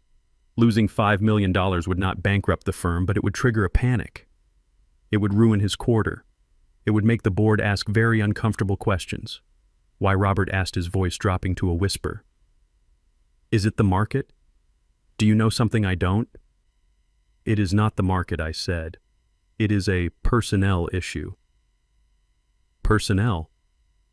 Robert frowned. I leaned forward. "I cannot in good conscience keep my money in a firm that employs a man who is actively trying to defraud me," I said. "A man who refers to me, his father-in-law, and the source of his lifestyle as a stupid old black man who needs to be put down like a dog." Robert's jaw dropped.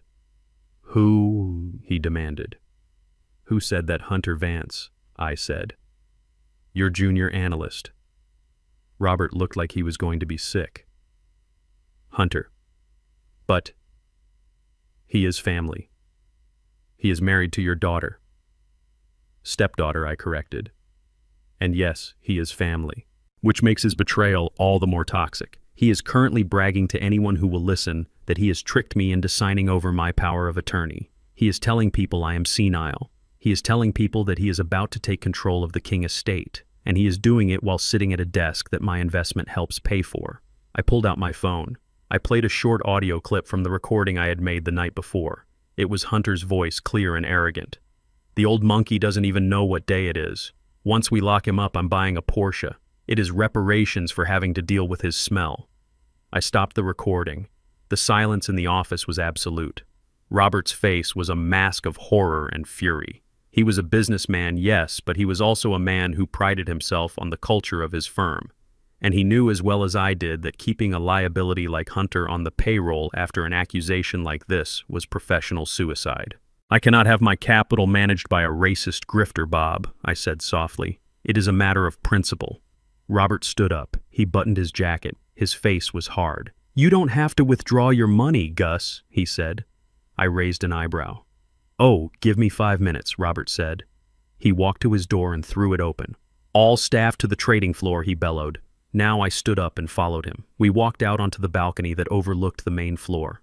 Dozens of analysts and traders were looking up confused. Among them, leaning against a cubicle wall with a coffee mug in his hand, was Hunter. He was laughing at something a colleague had said. He looked relaxed. He looked like he owned the place. When he saw me standing next to the CEO, his smile vanished. The coffee mug slipped from his fingers and shattered on the floor. "Hunter Vance," Robert shouted. His voice echoed off the glass walls. Hunter flinched. He looked around, seeing every eye in the room turned to him. "Yes, sir," Hunter stammered. "Pack your things," Robert said. "You are fired. Effective immediately." A gasp went through the room. Hunter's face turned bright red. What Hunter asked, his voice cracking. "Why?" "What did I do?"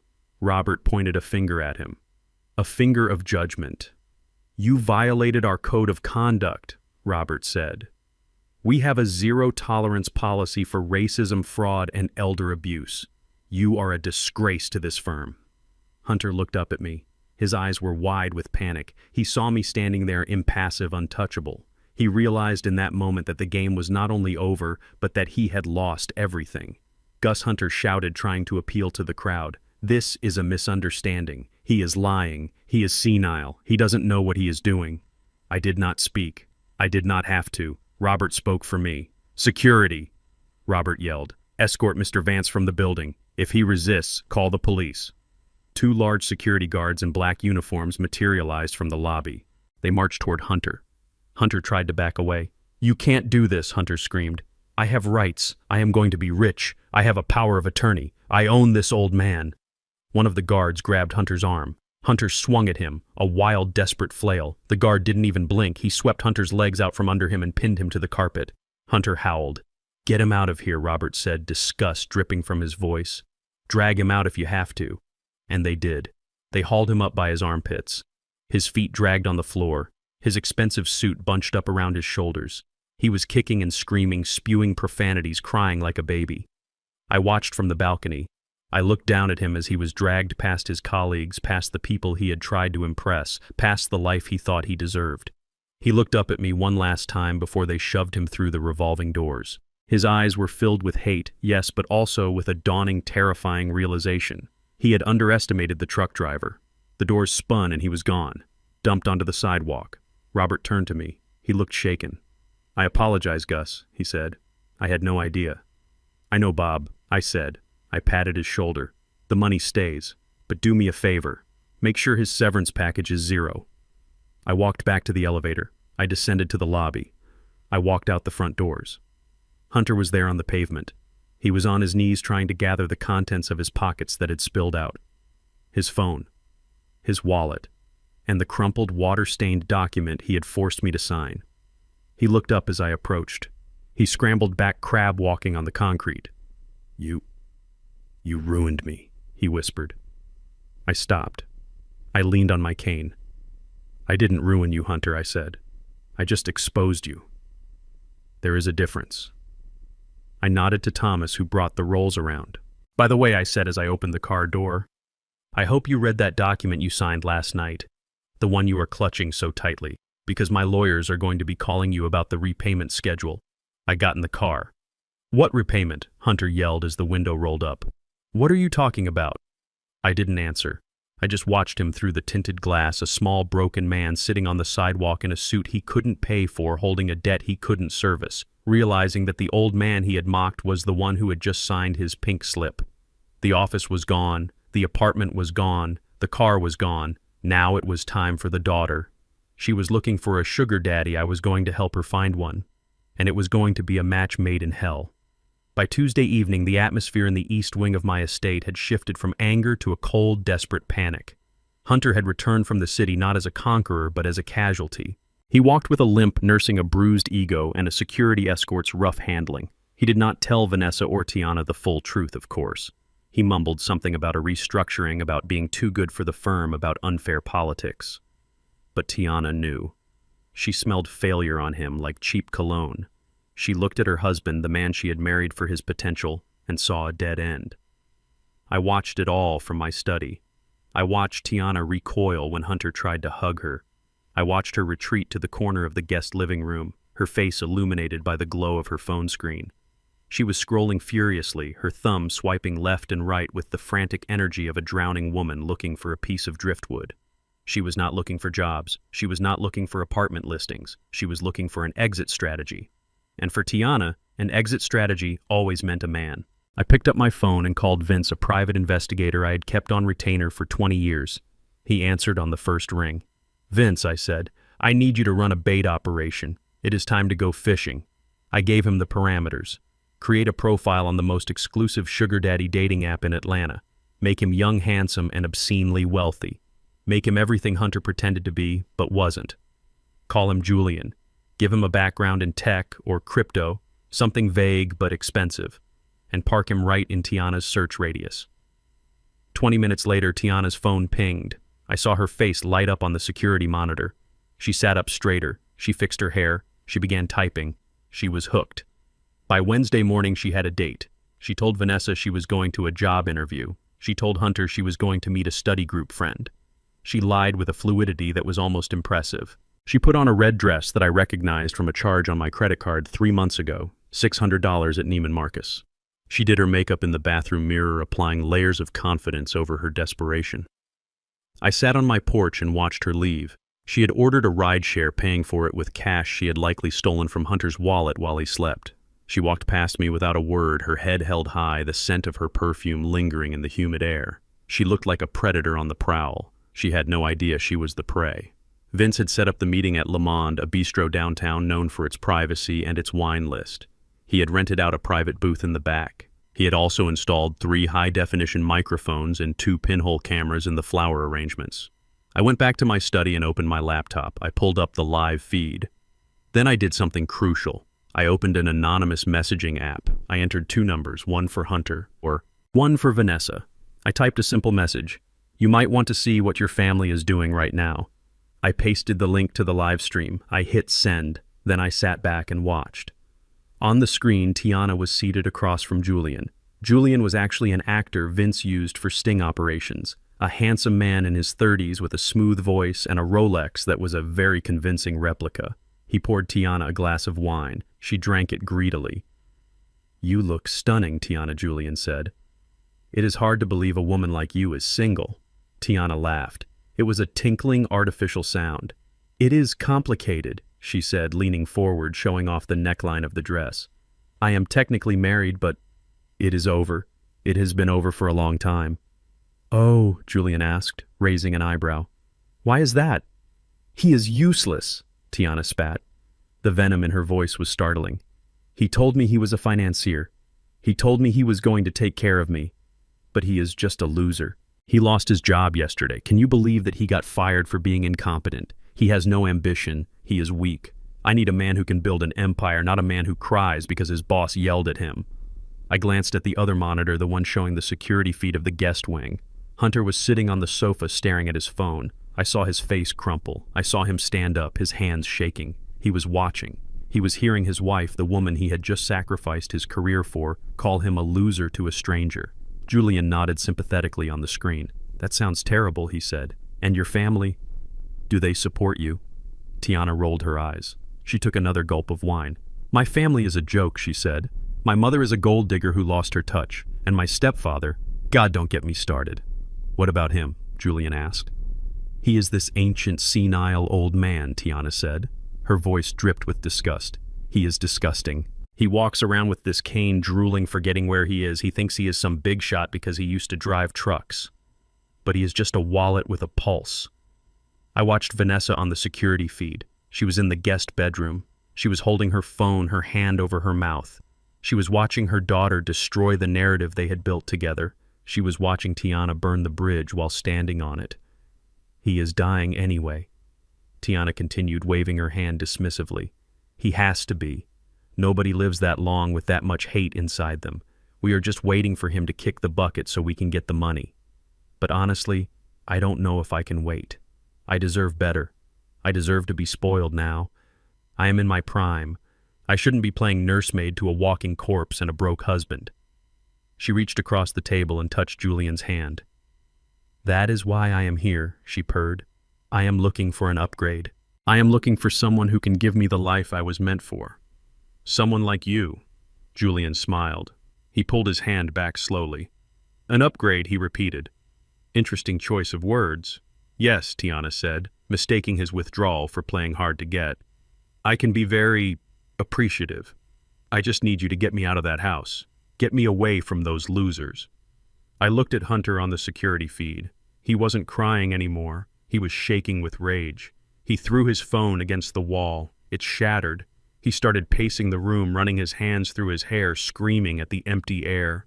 He had given up everything for her. He had committed fraud for her. He had humiliated himself for her, and she was selling him out for a glass of wine and a fake Rolex. Back at the restaurant, Julian checked his watch. You know, Tiana, he said, you are a very honest woman. That is rare. Thank you, she said, beaming. But I think there is someone who appreciates your honesty even more than I do, Julian said. He pulled out his own phone. He turned the screen toward her. It showed the viewer count on the live stream. 2 people were watching. Say hello to your husband, Tiana, Julian said. And your mother. They have been enjoying the show. Tiana froze. Her smile slid off her face like wet clay. She stared at the phone. She looked at Julian. What, she whispered. Who are you? I am just a guy doing a job, Julian said. He stood up. He threw a $20 bill on the table. For the wine. I don't think you will be ordering dinner. He walked away. Tiana sat there paralyzed. She looked at the hidden camera in the flowers. She realized with a dawning horror that the little red light had been blinking the entire time. She realized she had just confessed to being a gold digger, an adulterer, and a traitor broadcast live to the only two people in the world who were still on her side. She scrambled up from the table. She knocked over her wine glass. Red wine spilled across the white tablecloth, looking like a bloodstain. She ran out of the restaurant. I closed the laptop. I did not smile this time. There was no joy in seeing the depths of her rot. There was only a grim confirmation that I had made the right choice. She was not just a spoiled child. She was a mercenary. And mercenaries have no loyalty. I walked down the hall to the guest wing. I could hear the screaming before I even opened the door. It was the sound of a civil war. Hunter was throwing Tiana's clothes into the hallway. Shoes, dresses, bags. He was hurling them with a violence that spoke of a man who had nothing left to lose. "You are a snake," he was screaming. "A useless, parasitic snake. I lost my job for you. I signed that debt for you. And you call me a loser." Vanessa was trying to stop him, grabbing his arm, but he shoved her away. "Get off me," he yelled at her. "You are just like her. You raised her to be this way. You used me too." The front door opened. Tiana burst in, breathless. Her mascara smeared. She saw the pile of clothes in the hall. She saw Hunter's face. "Baby, wait," she cried. "It was a setup.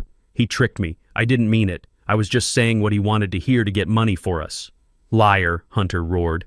He picked up a lamp and threw it. It smashed against the wall next to Tiana's head. She screamed and ducked. I stood in the doorway, leaning on my cane. They didn't even see me at first. They were too busy tearing each other apart.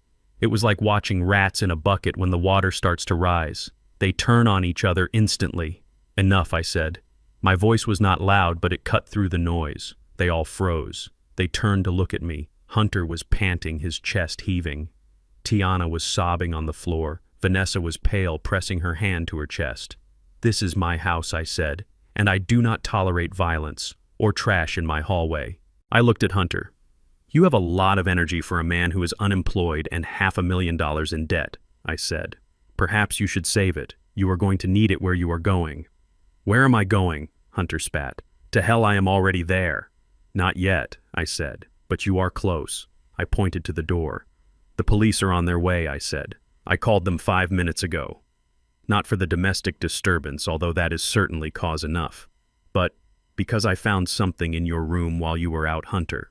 Or rather, the maid did when she was cleaning." Hunter's eyes widened. What he whispered. I did not answer. I just listened. In the distance, the wail of sirens began to rise, cutting through the humid afternoon air. They were getting closer. Hunter looked at Tiana. Tiana looked at Hunter. For a second, the hatred vanished, replaced by a shared primal fear. They knew what was in the room. They knew what they had hidden in the false bottom of the nightstand. "You didn't," Vanessa whispered. "Gus, tell me you didn't call the police on family." I looked at her. "I did not call the police on family, Vanessa," I said. "I called the police on criminals."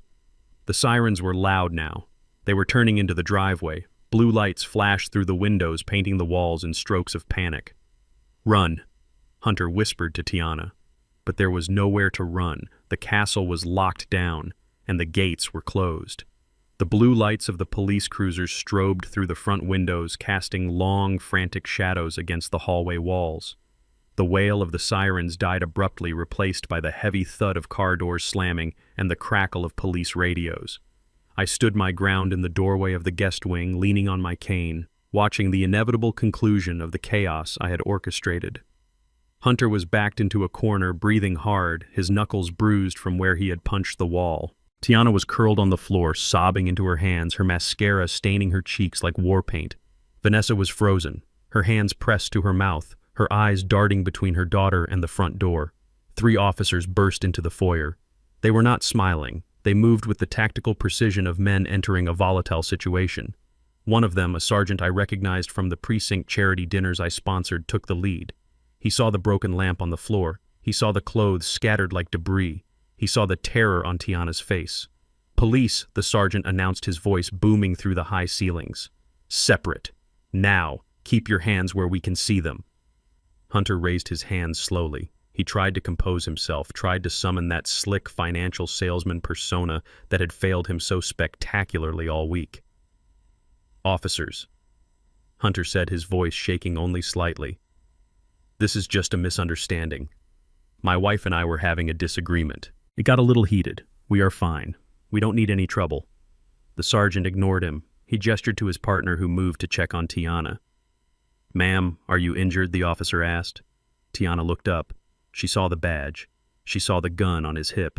And for the first time in her life, she realized that her tears wouldn't fix the problem. She pointed a trembling finger at Hunter. "He threw a lamp at me," she screamed. "He is crazy. He lost his job and he is taking it out on me. I want him out of here. Arrest him." Hunter's eyes bulged. "You lying witch," he snarled, taking a step toward her. The sergeant stepped in between them, his hand resting on his holster. "Back off, son," the sergeant said. "Stand against the wall, now."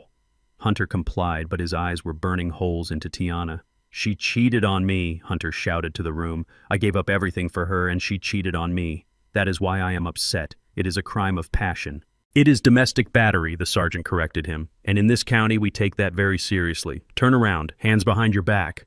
Vanessa rushed forward then. She grabbed the sergeant's arm. "Please, officer," she begged. "He is my son-in-law. He is a good boy. He is just under a lot of stress. My husband, Mr. King here, he can vouch for him. Gus, tell them. Tell them Hunter is not a criminal." She looked at me. Her eyes were pleading. She expected me to step in. She expected me to use my influence, my name, my reputation to smooth this over. She thought that despite everything, I would still protect the family image. I looked at the sergeant. "Officer," I said calmly, "he is not a criminal because he yells. He is a criminal because of what is in the nightstand in the guest bedroom." The room went silent. Hunter froze as the handcuffs clicked onto his wrists. Tiana stopped crying. Vanessa dropped her hand from the sergeant's arm. "What did you say?" Hunter whispered. I turned to the sergeant. "When my housekeeper was cleaning the guest suite earlier today, she found a large stash of pharmaceuticals," I said. "Unlabeled bottles, high-potency sedatives. I believe they are illegal. I do not allow drugs in my home, Sergeant, especially not the kind used to incapacitate people." Hunter's face turned the color of old milk. He started to struggle against the cuffs. "That is a lie," he shouted. "He is setting me up." "Check the nightstand," I said simply. "Top drawer. False bottom." The sergeant nodded to the third officer, a rookie who looked eager to prove himself. The rookie disappeared into the bedroom. We waited in the hallway. The only sound was Hunter's ragged breathing and the soft, terrified whimpering of Tiana. A minute later, the rookie returned. He was holding an evidence bag. Inside were 3 large amber bottles filled to the brim with blue and white pills. There were no labels. "Found them," the rookie said. "Looks like a significant quantity, Sarge. Definitely not over the counter. And there is a notepad here with dosage calculations." The sergeant took the bag. He looked at Hunter. Then he looked at Tiana. "Is this your room, ma'am?" he asked. Tiana nodded dumbly. "Yes, but they aren't mine," she stammered. "They are his. He brought them." "They are in your room," the sergeant said. "In a shared space. That makes it constructive possession. And given the quantity, we aren't talking about personal use. We are talking about intent to distribute. Or worse." He pulled out his radio. "Dispatch, we have 2 in custody. Domestic disturbance upgraded to felony possession of controlled substances. Send a transport van." Tiana screamed. It was a high, piercing sound that shattered the last remnants of dignity in the house. "No, you can't arrest me. I didn't do anything. I am the victim, Mom. Do something, Gus. Tell them." The officer pulled Tiana to her feet. He spun her around. The handcuffs clicked shut. The sound was final, metallic, cold. "You have the right to remain silent," the officer recited. Tiana was thrashing, kicking out with her legs. "I am Tiana King," she yelled. "My stepfather owns this town. You will lose your badges. I watched them. I watched the girl who had called me a wallet. I watched the boy who had called me a monkey. They were being dragged out of my house not as royalty, but as common criminals. They were entering a system that did not care about their designer clothes or their degrees. Vanessa watched them too. She stood there paralyzed, her mouth opening and closing like a fish on a dock. She watched her daughter being led away, weeping and begging. She watched her son-in-law being shoved toward the door, his head hung low in defeat. Then she snapped. The reality of the situation hit her. Her family was being dismantled. Her legacy was being carted off in the back of a police van. She turned to me. Her face was a mask of pure desperation. She grabbed the lapels of my jacket. She shook me, or tried to. I was a rock. She was water. Gus, you have to stop this, she shrieked. They are taking them to jail. Do you understand? Jail. Tiana cannot go to jail. She is fragile. She will not survive. You have to fix this. Call the judge. You know Judge Miller. Call the mayor. Pay them off. Do whatever you do. Just get them out of those handcuffs. I gently removed her hands from my jacket. I brushed the fabric where she had touched me.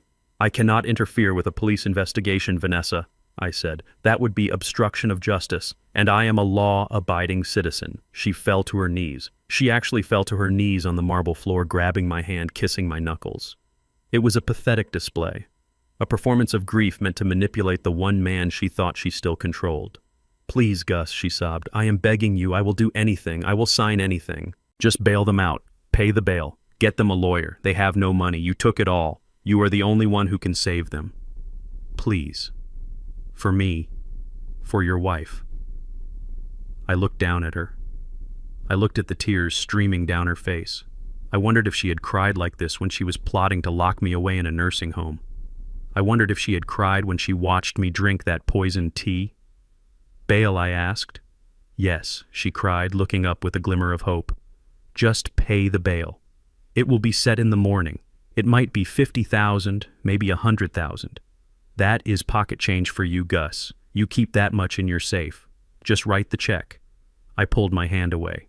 I took a step back. I am afraid that is impossible, Vanessa, I said. Why? She screamed. Why is it impossible? You have millions. I reached into my pocket. I pulled out my phone. I opened my banking app. I tapped on a transaction that had cleared just 30 minutes ago while they were busy destroying each other. I held the screen down so she could see it. It was a receipt, a wire transfer confirmation. Amount $3,500,000. Recipient Oceanic Yachts International. Memo payment in full. The Sovereign Lady. Vanessa stared at the screen. Her eyes crossed as she tried to make sense of the numbers. What is this? She whispered. I bought a boat, I said. A yacht, to be precise. It is a beautiful vessel. 80 feet. Teak decks. State-of-the-art navigation. I have always wanted to sail the Mediterranean. I decided today was the day to treat myself, since I am single now effectively. Vanessa looked up at me. Her face was gray. You spent $3 million on a boat today, I did, I said, and I moved the rest of my liquid cash into a series of irrevocable charitable trusts this afternoon. The paperwork is already filed. My personal accounts are currently quite lean. I don't have $50,000 for bail, Vanessa. I don't even have $5,000. I am cash poor. Asset rich, perhaps, but the assets are all tied up in things that benefit people who actually deserve it. She stared at me. The hope died in her eyes. It was replaced by a hollow, crushing realization. There was no safety net. There was no cavalry coming over the hill. So, they stay in jail, she whispered. I looked toward the door where the flashing blue lights were fading into the distance. They stay in jail, I said, until their arraignment. And then unless they can find a public defender who works miracles, they will stay there until trial. Because possession of that quantity of narcotics, that is a mandatory minimum sentence.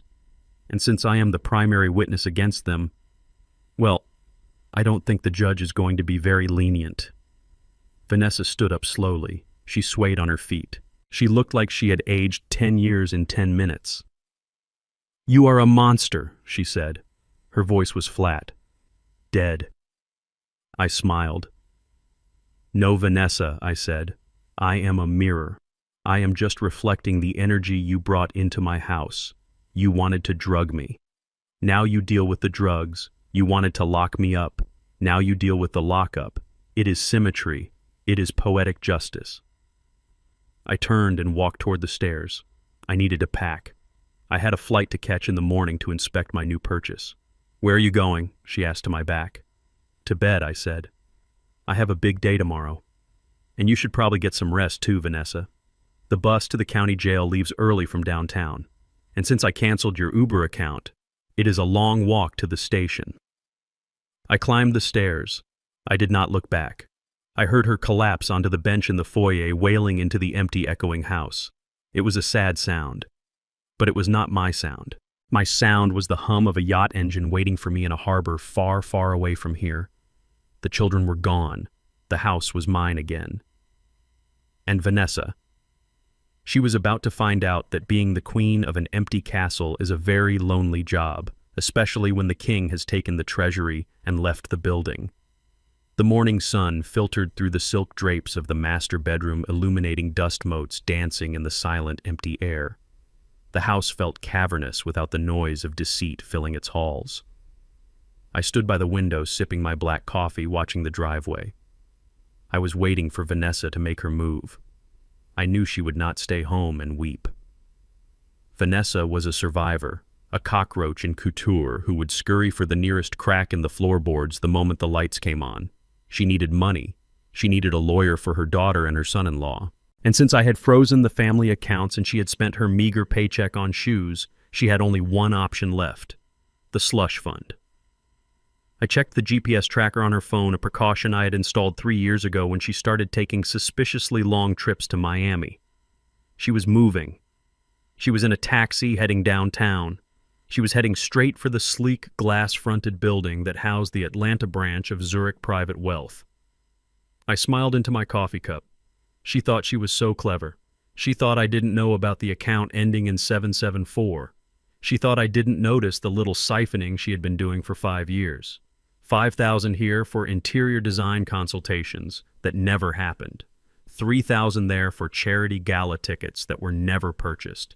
10,000 for household maintenance that was actually a direct deposit into her secret safety net. Over 5 years, she had embezzled nearly $200,000 from my operating accounts. She thought it was her escape hatch. She thought it was her nest egg hidden away in a Swiss bank subsidiary where I couldn't touch it. What she didn't realize is that when she opened that account, she used my corporate standing to bypass the minimum deposit requirements. She had listed herself as the account holder, yes, but she had listed the source of funds as King Logistics.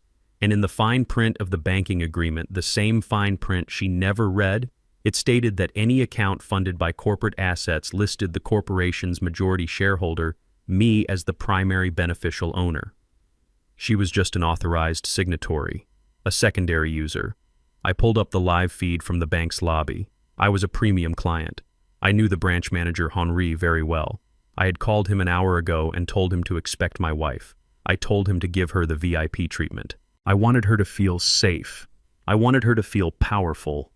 Right before the floor dropped out, I watched on my tablet as Vanessa walked into the bank. She was wearing sunglasses indoors, trying to hide her swollen eyes. She clutched her Hermes bag to her chest like a shield. She marched up to the reception desk, her chin high, summoning every ounce of arrogance she had left. She demanded to see a manager immediately. She was led into a glass-walled office. Henri sat behind the desk. He stood up and shook her hand. He offered her water. She refused. I could see her lips moving fast, frantic. I switched to the audio feed Henri had graciously enabled on his desk phone for me. "I need to make a withdrawal, Henri," Vanessa said, her voice tight and trembling. "A full withdrawal. I want to close the account today. I need a cashier's check." Henri nodded slowly. He typed something into his computer. He frowned. He typed again. "Mrs. King," he said, his French accent thick and professional. "I am looking at the account ending in 774, the one labeled Vanessa Personal. Yes, that is the one she snapped. Just give me the money. I am in a hurry." Henri turned the monitor slightly so she couldn't see it yet. He clasped his hands on the desk.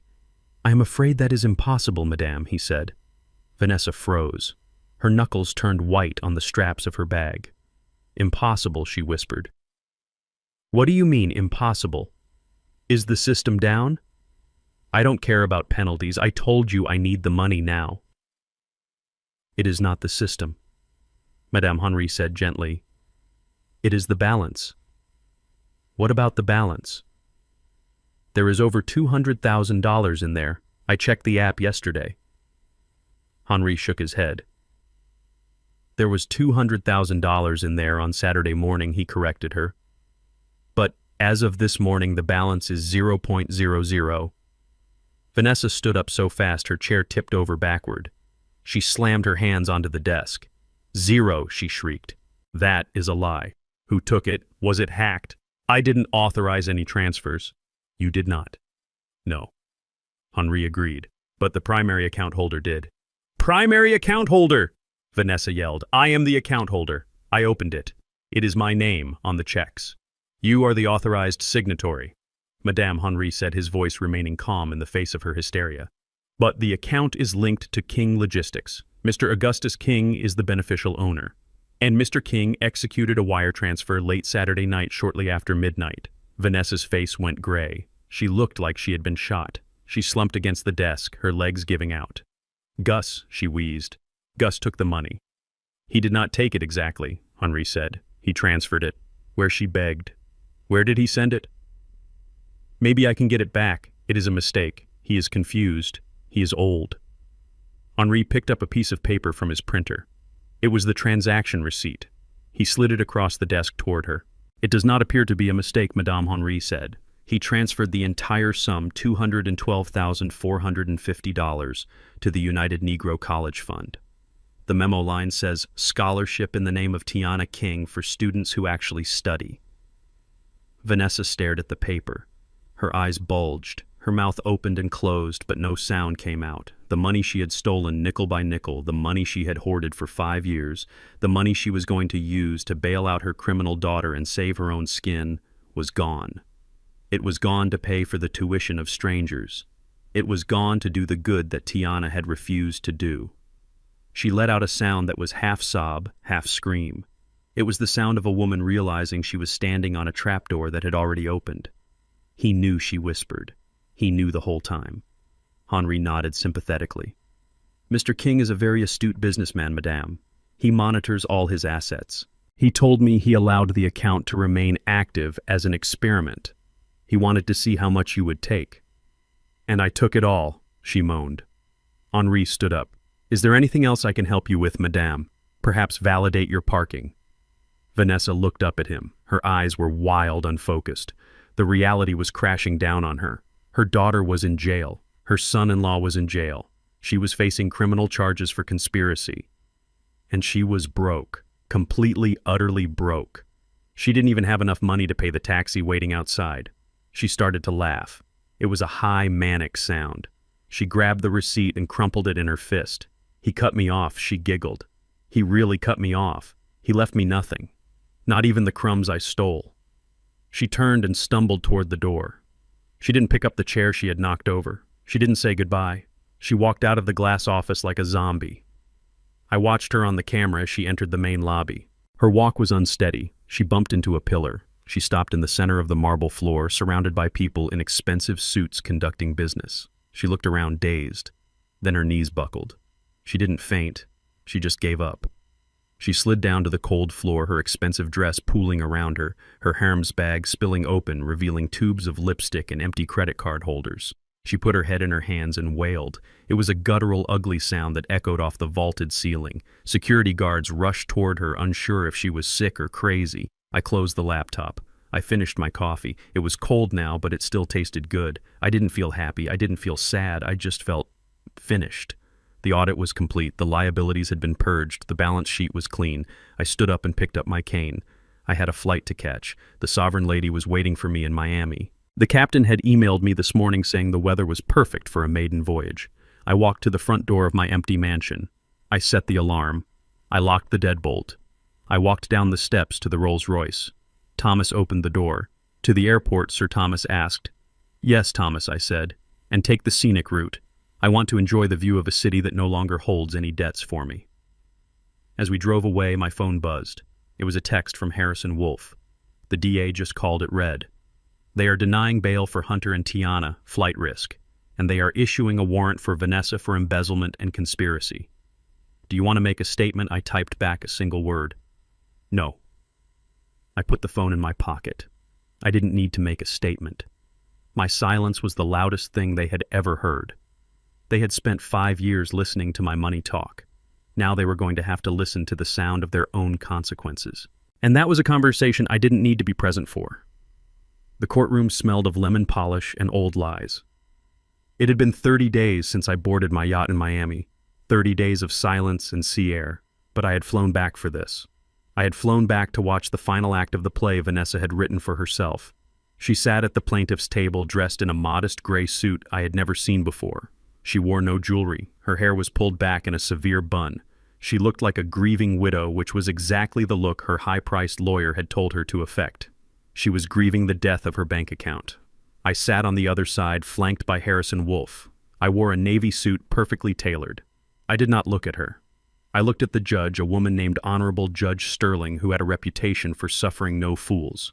Vanessa's lawyer stood up. His name was Arthur Pym. He was known as the Barracuda of Buckhead.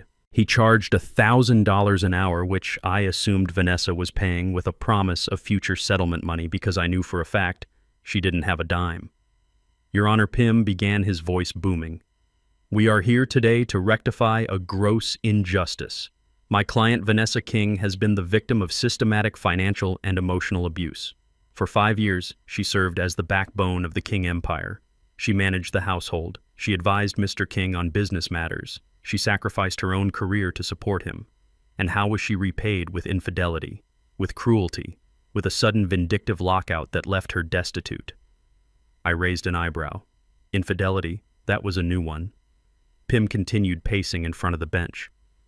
We have evidence, Your Honor, that Mr. King was funneling millions of dollars into offshore accounts and purchasing luxury assets like a $3 million yacht while denying his wife basic necessities. We believe these funds were used to support a secret lifestyle. Furthermore, the prenuptial agreement she signed was executed under duress. She was coerced. Therefore, we are asking that the prenup be voided. We are asking for 50% of the marital assets, including the appreciation of King logistics during the marriage and permanent alimony of $20,000 a month. Vanessa dabbed at her dry eyes with a tissue. She sniffled loudly enough for the court reporter to hear. I felt a tap on my arm. It was Harrison. He slid a piece of paper toward me. It was a note. She is good at red, but we are better. I nodded. Pym sat down, looking satisfied. He thought he had painted a masterpiece. He thought he had turned the narrative around. Harrison stood up. He buttoned his jacket. He walked to the center of the room. He did not shout. He did not pace. Your Honor, Harrison said, we have heard a very moving story, but that is all it is. A story. We are not here to debate feelings. We are here to look at facts. And the fact is, Mr. King did not lock his wife out because of a midlife crisis. He did not cut her off because of a mistress. He cut her off because she tried to kill him. The courtroom went silent. The judge leaned forward. Vanessa stiffened in her chair. Kill him, Judge Sterling asked. That is a serious accusation, Counselor. It is, Harrison said. And we have proof. He gestured to the bailiff, who dimmed the lights. A large screen descended from the ceiling. Harrison connected his laptop. This video was recorded 1 month ago inside the marital home, Harrison said. It was recorded on a security system Mr. King installed after suspecting his wife was tampering with his food. The video played. It was grainy but clear. It showed the kitchen island. It showed Vanessa Hunter and Tiana. It showed the box of sleeping pills. It showed Vanessa crushing them. The audio filled the room. That was 4 crushed Xanax and 2 Ambien, Hunter. That would knock out a horse. He will be out cold in 20 minutes. Then Hunter's voice. Good. Because we need to do this tonight. We need that signature. Then Tiana. What if he wakes up? Then Vanessa again. He won't wake up, and even if he does, he will be so groggy he won't know what he is signing. The video continued. It showed them laughing. It showed them planning the doctor's visit. It showed them discussing how to commit me to a facility. When the video ended, the lights came back up. Vanessa was not crying anymore. She was pale, her hands gripping the table so hard her knuckles were white. Pym, her lawyer, looked like he wanted to crawl under the table. He hadn't seen this. She hadn't told him about this. Your Honor, Harrison said, this is conspiracy to commit fraud and assault. This woman was not a partner. She was a predator. She attempted to drug her husband to force him to sign over his assets. That voids any claim to equitable distribution. You cannot inherit from a man you tried to murder, and you certainly cannot claim alimony from him. Judge Sterling looked at Vanessa. Her eyes were cold. Mrs. King, do you have an explanation for this?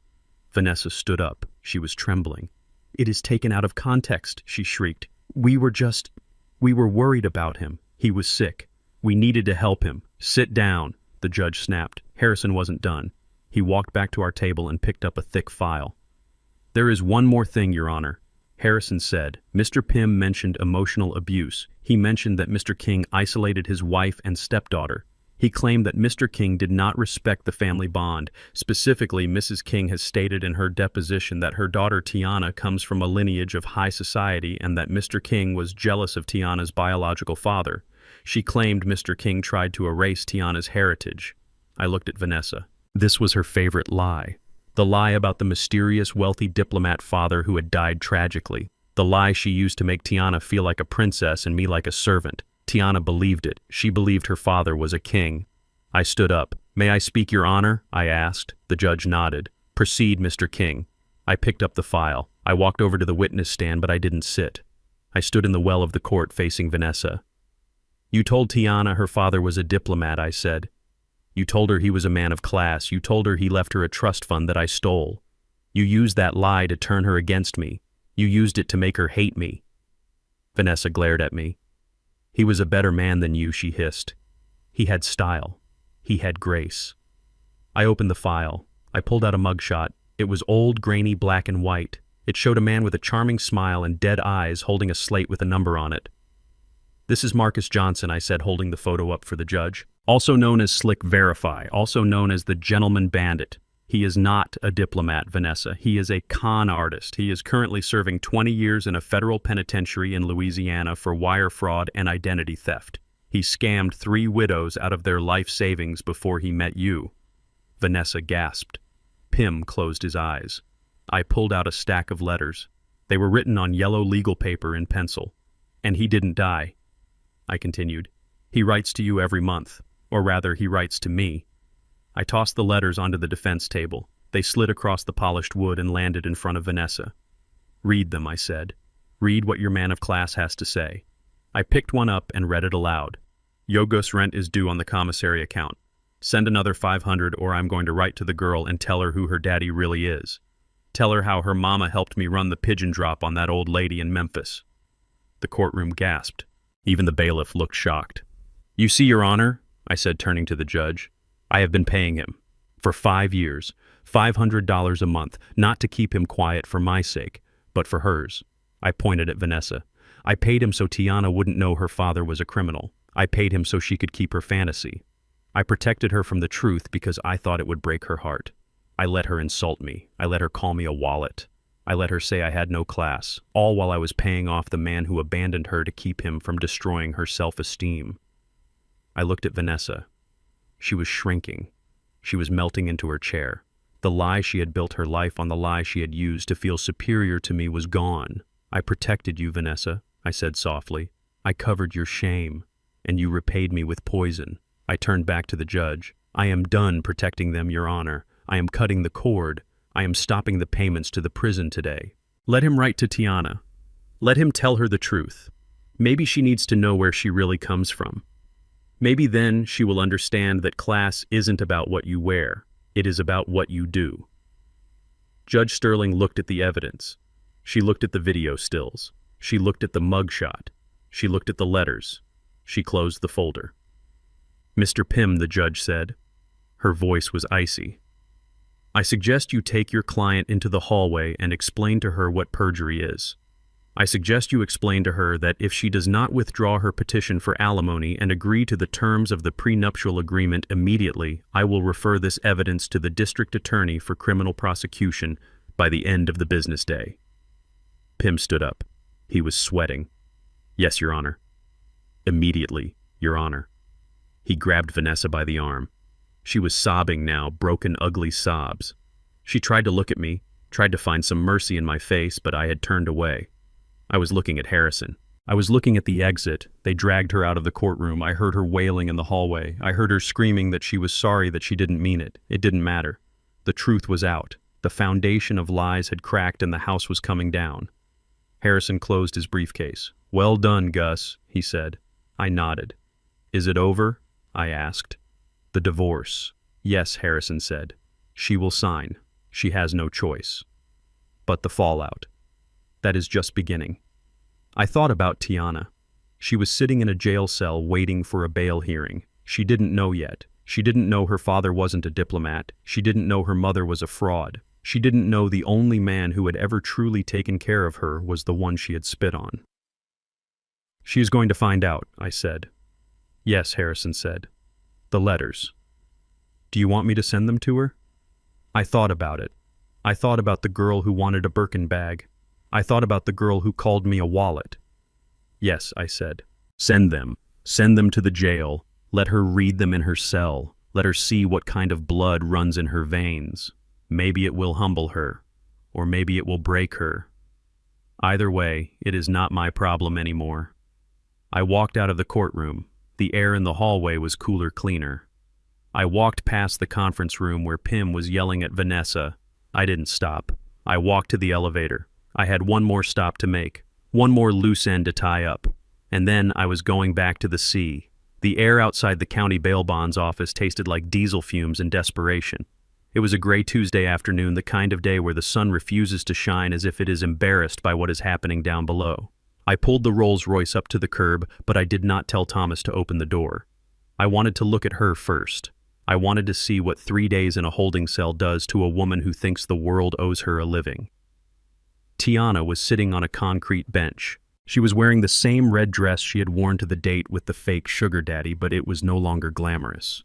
It was wrinkled, stained, and smelled, I imagined, of institutional soap and fear. She was not wearing her heels. She was holding them in her lap, her bare feet resting on the dirty pavement. Around her left ankle, a thick black GPS monitor blinked with a steady, rhythmic green light. She was out on bail pending trial thanks to a public defender who had managed to argue that she was a first-time offender, though I knew the judge had only released her because the jails were overcrowded. She looked small. She looked broken.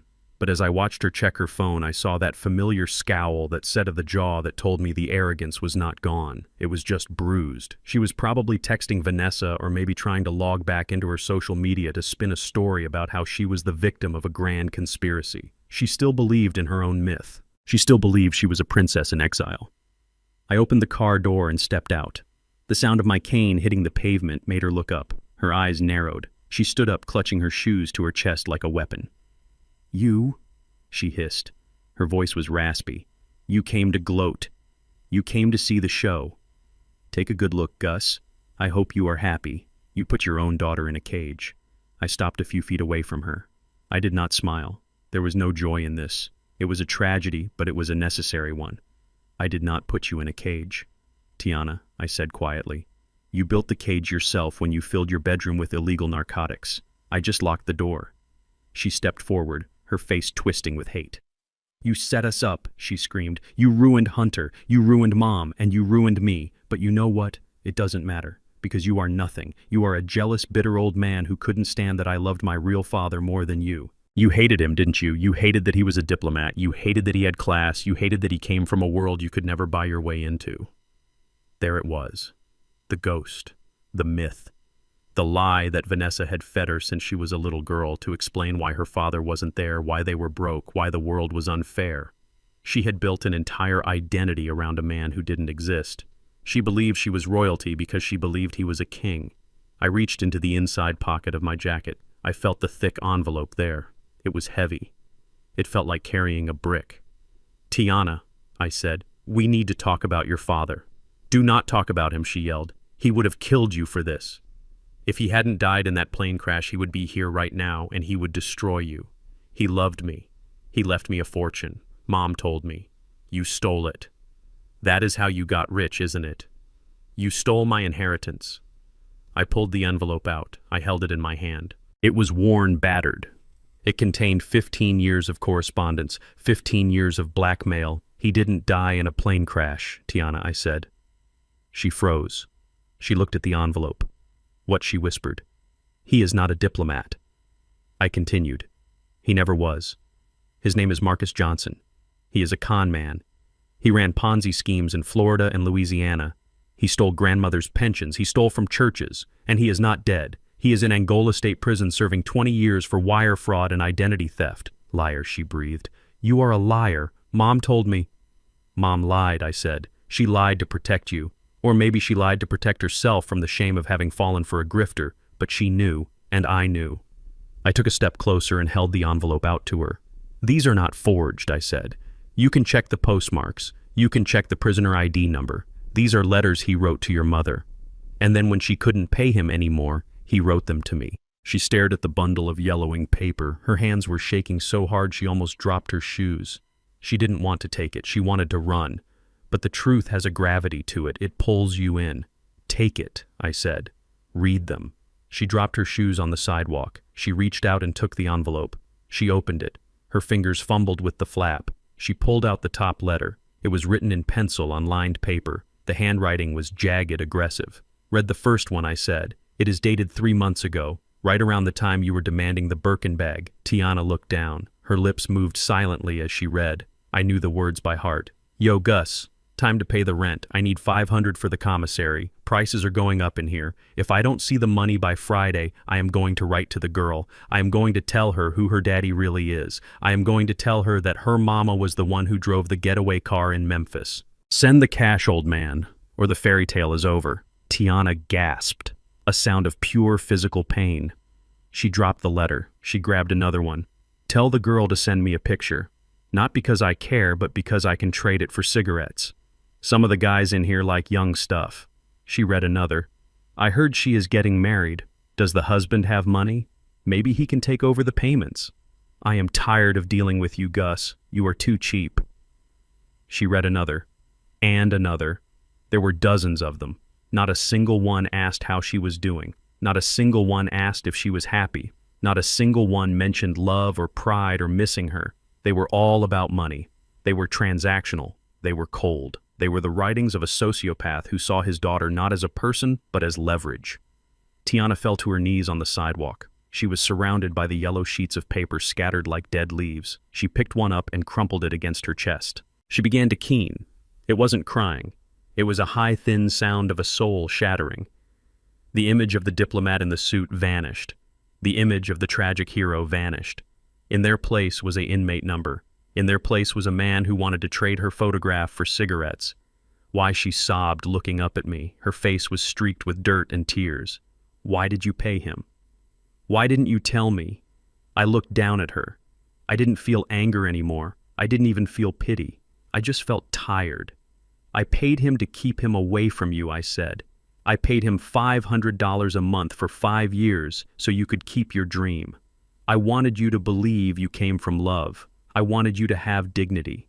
I thought if you believed your father was a good man, you would try to be a good woman." I leaned on my cane, looking at the wreckage of her identity. "I let you insult me, Tiana. I let you call me names. I let you treat me like a servant. All while I was paying the ransom to keep your heart from breaking. I took the abuse so you wouldn't have to face the reality that your father didn't want you." She stared at me. Her eyes were wide, realizing for the first time the magnitude of what I had done. I wasn't the villain. I was the shield. I was the wall standing between her and the abyss. And she had spent 5 years trying to tear the wall down.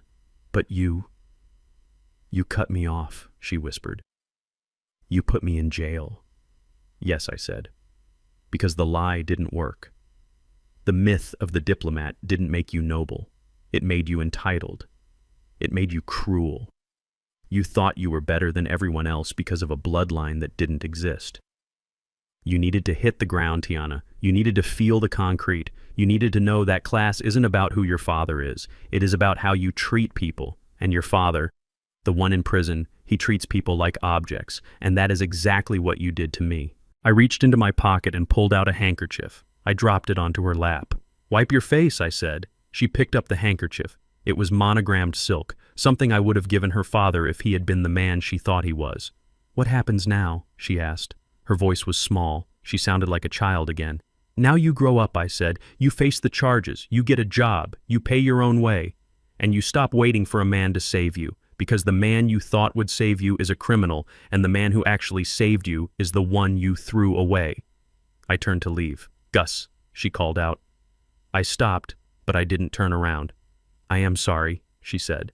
It was faint, barely audible over the traffic. I nodded. "I know," I said, "but sorry doesn't pay the rent." I walked back to the car. Thomas opened the door. I slid into the cool leather interior. Through the window I saw her still kneeling on the sidewalk, gathering the letters of a con man, pressing them to her chest, as if they could still offer some kind of warmth. She finally knew who she was. She was the daughter of a thief and a fraud, but she was also a woman who had been given a clean slate, even if it was a harsh one. I had stripped away the lies. I had stripped away the money. All that was left was Tiana.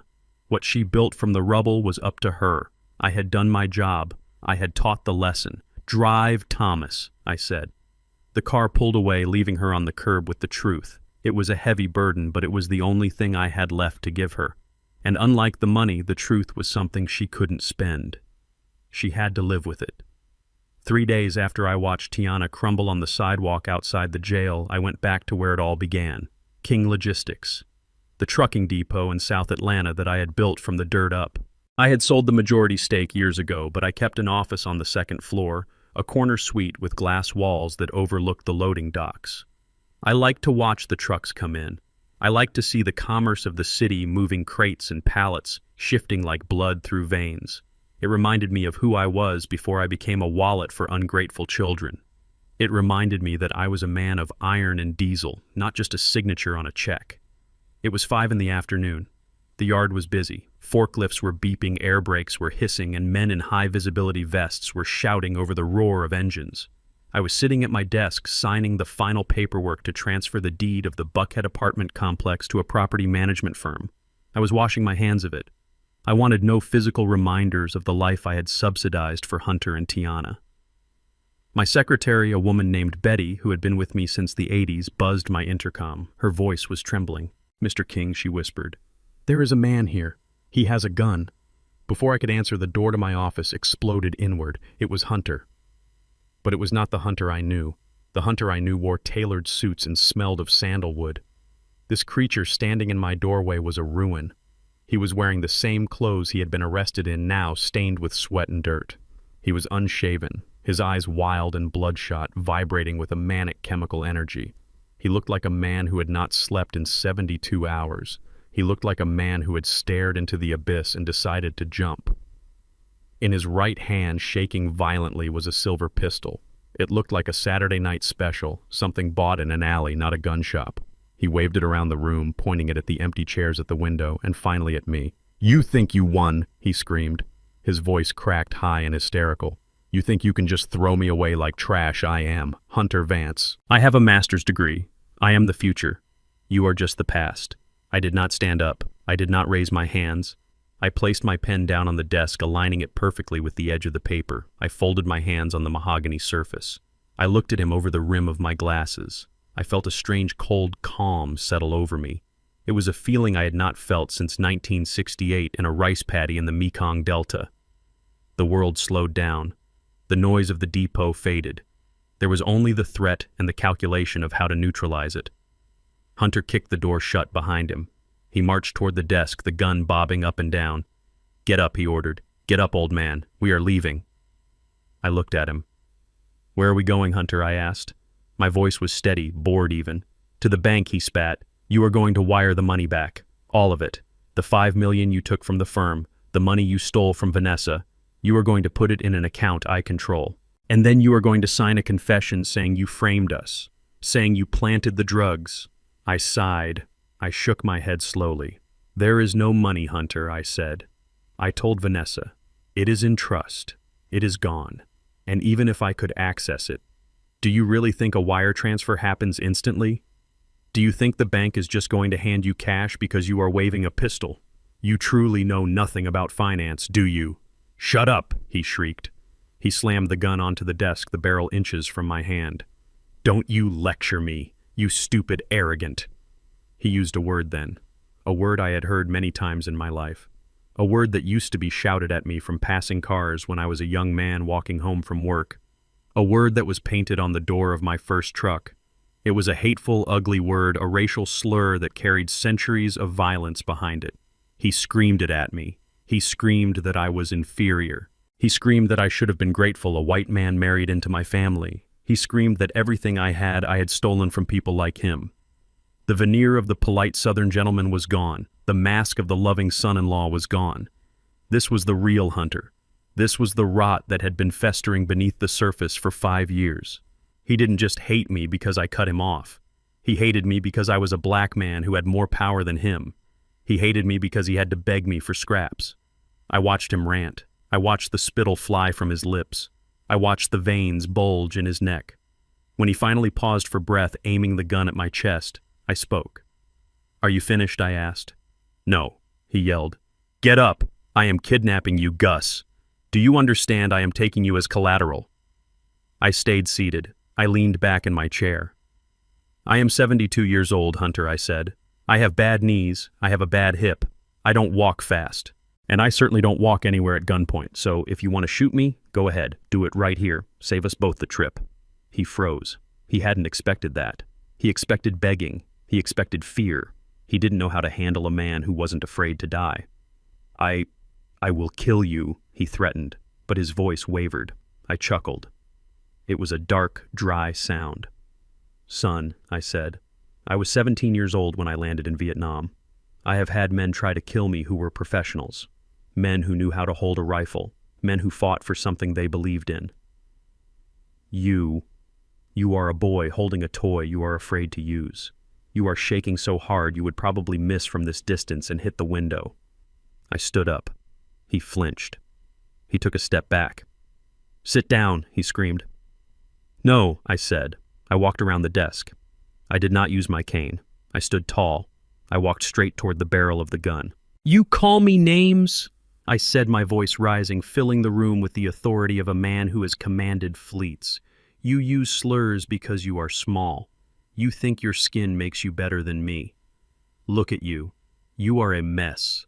You are a criminal. You are a failure. I built this building. I built this company. I built the life you lived. I bought the suit you ruined. I bought the food you ate. I am the reason you exist. Hunter, without me, you are nothing. I took another step. The gun was 3 feet from my chest. Pull the trigger, I challenged him. Show me what kind of man you are. Show me if you have the guts to take a life, or if you are just a coward who likes to beat women and steal from old people. He was trembling violently now. Tears were streaming down his face. The reality of what he was doing was crashing down on him. He wasn't a killer, he was a leech, and leeches don't fight. They just suck until they are flicked away. I hate you, he whimpered. I know, I said, but And that is why you will never be anything, because hate takes energy, Hunter, and you are lazy.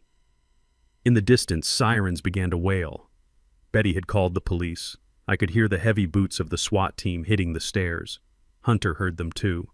He looked at the door. He looked at the window. He looked at the gun. It is over, I said. Put it down, before they come in here and turn you into a statistic. He looked at me one last time. He saw no fear. He saw no pity. He saw only a wall of iron. He dropped the gun. It clattered to the floor.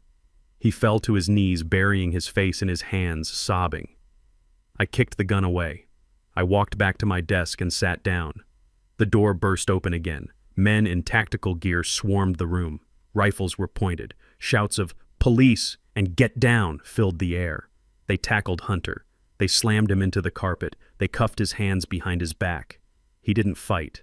He just cried, wailing like a child who scraped his knee. A captain entered the room. He saw me sitting calmly at my desk. "Mr. King, are you all right?" the captain asked. "I am fine, Captain," I said. "Just a disgruntled former employee." The captain looked at Hunter, who was being hauled to his feet. "We heard everything the captain said. We had listeners at the door. We heard the threats. We heard the slurs." "Good," I said. The captain leaned in close to Hunter's face.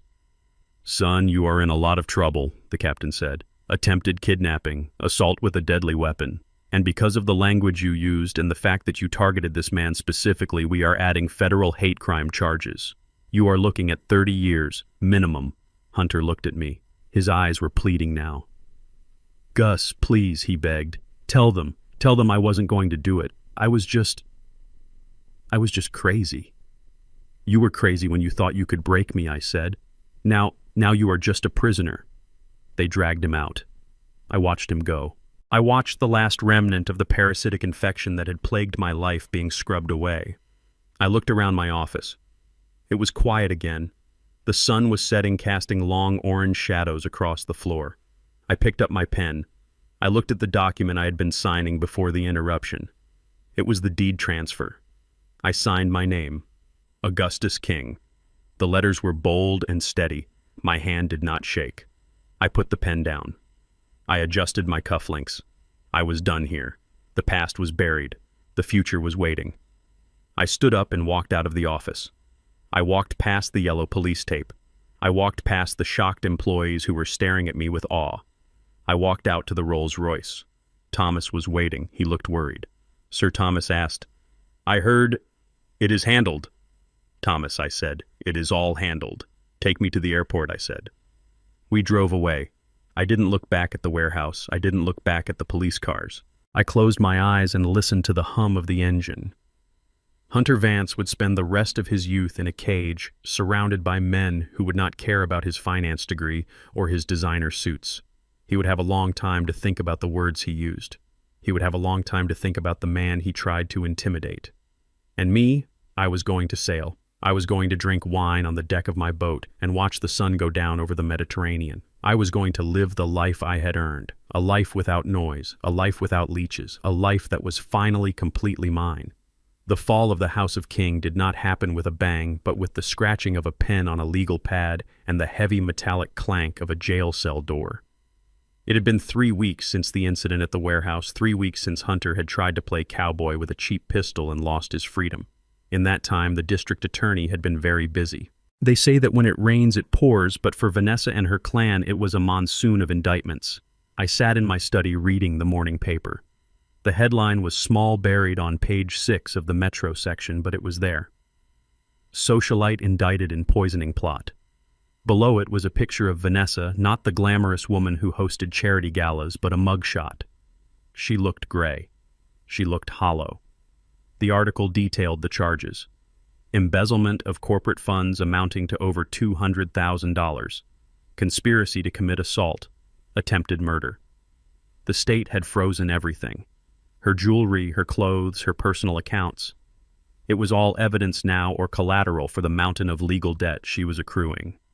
The prenuptial agreement I had forced her to sign 5 years ago was now the only thing protecting my empire from being dragged into her mess. She was destitute. She was facing 20 years, and she was alone. I folded the paper. I did not feel triumph. I felt a quiet, heavy resignation. It is a terrible thing to watch someone you once shared a bed with destroy themselves so completely. Later that morning, I asked Thomas to drive me downtown. I did not go to the jail immediately. First, I wanted to see the daughter. Tiana had been released on bail, but with conditions so strict they amounted to house arrest. However, she had debts to pay. The court had assigned her to a work release program to cover her court fees and the restitution for the damages she caused at the apartment complex. We pulled up to the side of the highway where a crew in orange vests was picking up trash. It was 90 degrees in the shade. The heat radiated off the asphalt in shimmering waves. I rolled down the window of the Rolls-Royce. I saw her. She was wearing an orange vest over a stained t-shirt and baggy work pants. Her hair, usually so perfectly styled, was pulled back in a messy knot frizzy from the humidity. She was holding a trash picker and a heavy black bag. She was walking the ditch, spearing fast food wrappers and empty soda bottles. She stopped to wipe sweat from her forehead with the back of a dirty glove. She looked up and saw the car. She knew the car. It was the car that used to take her to the spa. She froze. Our eyes met across the lane of traffic. I expected her to scream. I expected her to throw the trash picker at me or flip me off, but she didn't. She just looked at me. Her shoulders slumped. There was no defiance left in her. The princess was gone. The diplomat's daughter was gone. There was just a tired young woman paying for her sins one piece of garbage at a time. She looked down at the ground, then turned away and went back to work. She stabbed a discarded coffee cup. I rolled up the window. "Keep going, Thomas," I said. There was nothing to say to her. She was learning. It was a hard lesson, the hardest she would ever learn, but it was the only one that would stick. She was learning that dignity is not something you buy at a store. It is something you earn in the heat. We drove on to the Fulton County Jail. It is a bleak, imposing fortress of concrete and steel. It smells of misery and industrial cleaner. I checked my cane at the security desk.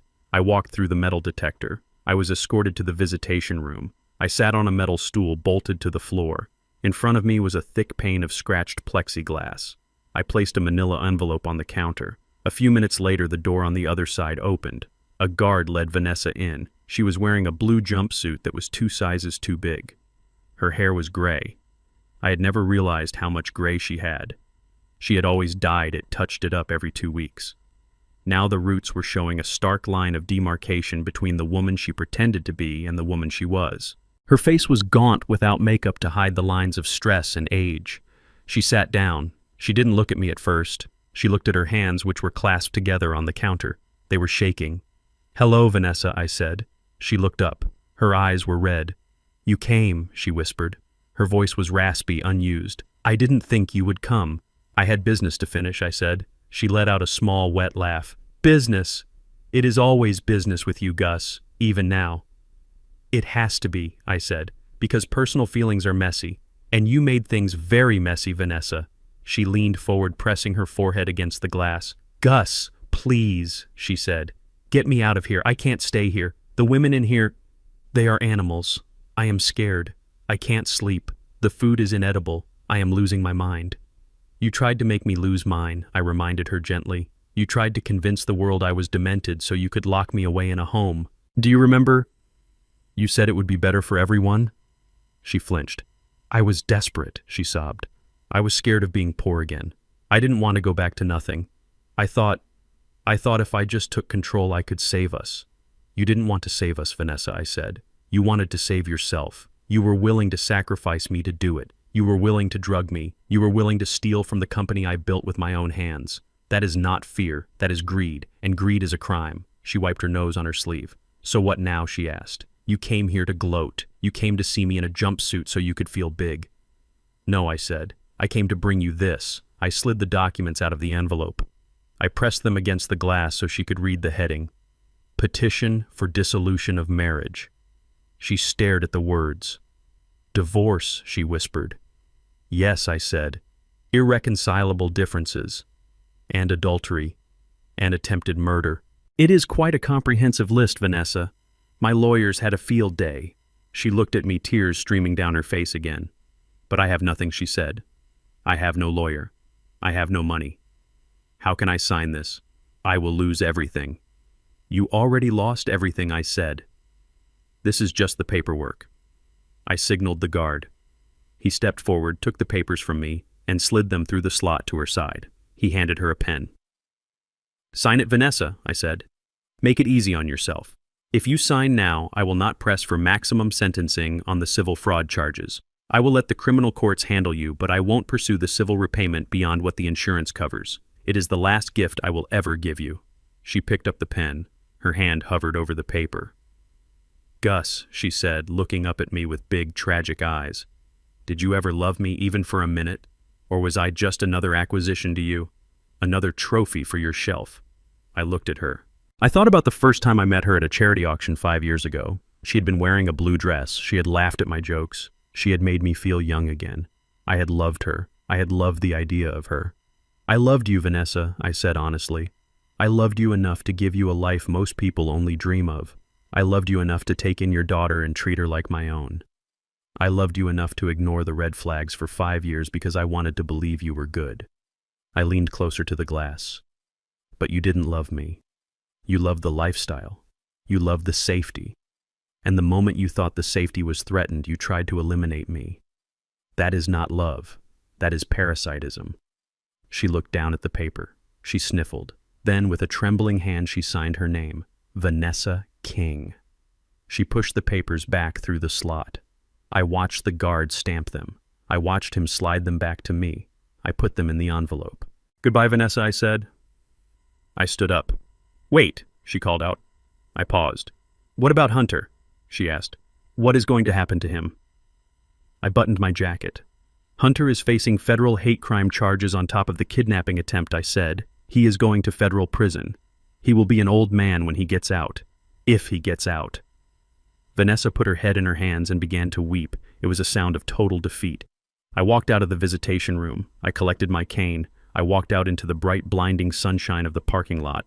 Thomas opened the door for me. "Are we done?" Sir Thomas asked. "We are done, Thomas," I said. "Take me home. I need to pack." We drove back to the estate. The house was quiet. The guest wing was empty, stripped of the invaders. I walked through the rooms. I looked at the empty spaces where their clutter used to be. It didn't feel empty. It felt clean. I went to my study. I opened the safe. I took out my passport. I took out the deed to the yacht. I was 72 years old. I had spent my life building things for other people. I had built a company. I had built a family, and they had tried to tear it all down. But I was still standing. The foundation was strong. I walked out to the porch and sat in my rocking chair. I looked out over the lawn. The sun was setting, painting the sky in shades of purple and gold. I thought about Tiana on the side of the road. I thought about Hunter in his cell. I thought about Vanessa in her jumpsuit. They had wanted everything without working for it. They had wanted the fruit without planting the tree. And now they were starving. I took a deep breath of the warm evening air. Tomorrow I would fly to Miami. I would board the Sovereign Lady. I would tell the captain to point the bow east toward the Atlantic, toward the horizon. I would drink my coffee on the deck and watch the sunrise over open water. I was alone. But for the first time in 5 years, I was not lonely. I was free, and that was worth every penny I had spent to get here. 6 months is a long time in the life of a man who has decided to stop waiting for permission to be happy. The estate in Buckhead, the one with the marble columns and the echoey hallways that Vanessa had loved so much, was finally empty. I sat on a packing crate in the center of the foyer, listening to the silence. It was not the heavy, oppressive silence of a house filled with secrets. It was the clean, hollow silence of a blank slate. I had sold it. I didn't haggle. I didn't hold out for the highest bidder. I sold it to a young couple with 3 noisy children and a golden retriever. I wanted the house to be messy. I wanted it to be loud. I wanted the ghosts of Vanessa's pretension to be chased away by the sound of kids running down the halls with muddy shoes. The check for the sale was sitting in my breast pocket, $4.5 million. A fortune to some, a rounding error to others, but to me it was blood money. It was the equity of 5 years of misery. I couldn't spend it. I couldn't buy another house with it. It felt tainted. So I gave it away. I stood up and walked to the window. Outside, the moving van was pulling away, carrying the few pieces of furniture I actually cared about: my leather chair, my mahogany desk, the portrait of my mother. Everything else, the silk drapes, the crystal chandeliers, the ridiculous white sofas Vanessa insisted no one sit on, I had included in the sale. Let the new owners spill juice on them. I walked out the front door and locked it for the last time. I tossed the keys to the real estate agent waiting by her car. "It is all yours," I said. She smiled, looking like she had just won the lottery on the commission. "Thank you, Mr. King. Are you sure you don't want to do a final walkthrough?" I shook my head. "I have walked through that house enough," I said. "I know where all the cracks are." I walked down the steps to where Thomas was waiting. But today we were not in the Rolls-Royce. I had sold that too. It was a symbol of the man Vanessa wanted me to be, the chauffeur-driven wallet. Today we were in a sleek black SUV, practical, powerful. "Take me to the university, Thomas," I said. We drove through the city. Atlanta was blooming, the dogwoods were out, the air was sweet. For the first time in years, I didn't feel the weight of the city on my shoulders. I didn't worry about who was spending what. I didn't worry about appearances. We pulled up to the administration building of the historically black college where I had set up the meeting. Harrison Wolfe was waiting for me in the dean's office. He had a stack of papers on the conference table. Gus Harrison said, standing up, "You look rested." "I feel lighter." "Harrison," I said, "is it done?" Harrison nodded. He tapped the papers. "The Augustus King Opportunity Fund is officially established," he said. "The $4.5 million from the house sale has been deposited. The interest alone will provide full ride scholarships for 10 students a year indefinitely, tuition, housing, books, and a stipend for living expenses." I sat down and picked up a pen. "And the criteria?" I asked. "Just as you specified," Harrison said. "Students from single-parent homes. Students who have worked a job while in high school. No legacy admissions. No connections. Just grit." I smiled. I thought about Tiana. I thought about her demand for a Birkin bag. I thought about her complaints that school was too hard, that the professors were mean, that she needed a break. I signed the papers. The ink flowed smoothly. "This is better than a yacht," I said softly. Harrison chuckled. "You still have the yacht, Gus. It is waiting in Barcelona." "I know," I said, "but this is the legacy. This is the antidote to the poison." I finished signing. I shook hands with the dean, a woman who looked at me with tears in her eyes. "You are changing lives, Mr. King," she said. "I am just balancing the scales," I replied. I left the university. I had one more stop before the airport. It was a stop I had been debating for weeks, but now, with the house gone and the money given away, I felt brave. "Thomas," I said, "take me to the library on 10th Street."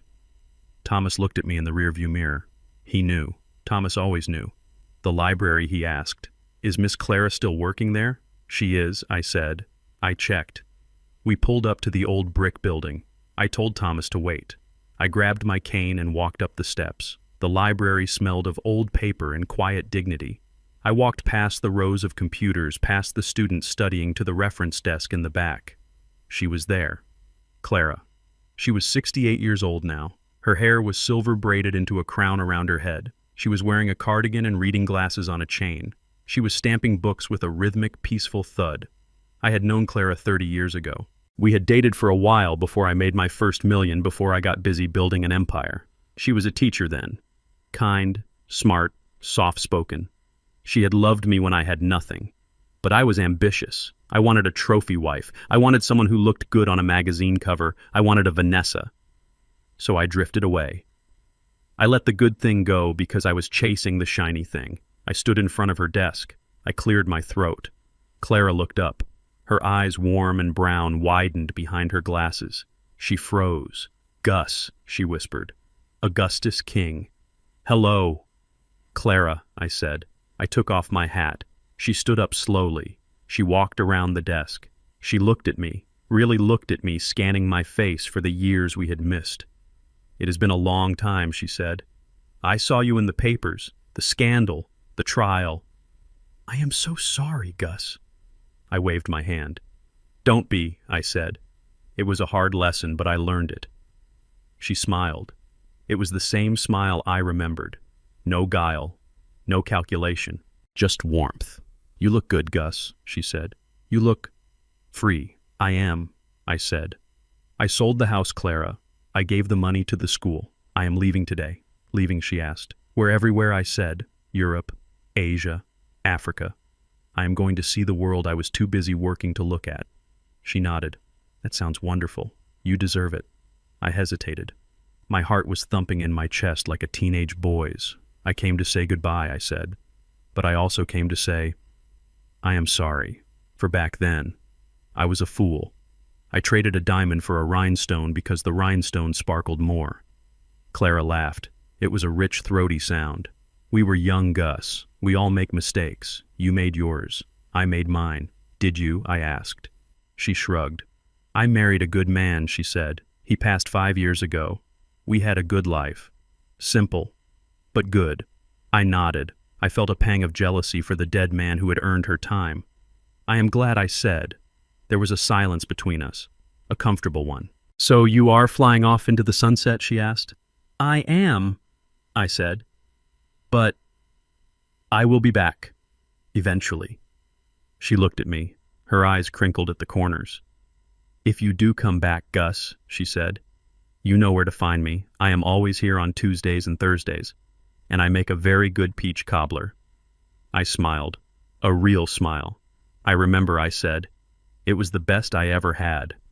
I reached out and took her hand. It was warm. It was real. "May I write to you?" I asked. From the road, I might see some things worth sharing. Clara squeezed my hand. "I would like that, Gus. I would like that very much." I let her hand go. I put my hat back on. "Goodbye, Clara." "Safe travels, Gus." I walked out of the library. I felt like I was floating. I hadn't promised her anything. She hadn't promised me anything. But the door was open, and for the first time in 5 years I was walking toward a door that wasn't a trap. I got back into the SUV. "To the airport, Thomas," I said. "And step on it. I don't want to miss the flight." We drove to the private airfield. My jet was waiting. It wasn't a massive corporate plane. It was a smaller, long-range Gulfstream. Efficient, fast. I walked up the stairs. The stewardess took my coat. I sat in the window seat. I watched Atlanta shrink beneath me as we took off. I watched the sprawling suburbs where Vanessa was currently sitting in a jail cell waiting for her arraignment. I watched the highways where Tiana was picking up trash. I watched the federal penitentiary where Hunter was learning that his finance degree didn't matter on the cell block. I felt a profound sense of detachment. They were small now, tiny specks in the rearview mirror of my life. They had tried to consume me. They had tried to eat me alive. But they had choked. I ordered a glass of champagne. Real champagne. Not the overpriced swill Tiana used to order to show off. I took a sip. I opened my journal. I uncapped my pen. I had a lot to write. I had a lot to see. I was Augustus King. I was 72 years old, and my life was just beginning. I looked out at the clouds. They were white and clean. The parasites were gone. The host had survived. And the host was going to have a hell of a good time.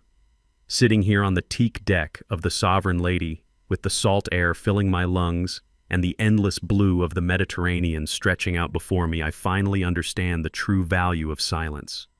For 5 years, my life was filled with noise. The noise of demands, the noise of complaints, the noise of ungrateful people filling my home with their clutter and their chaos. I thought that noise was the sound of a family living.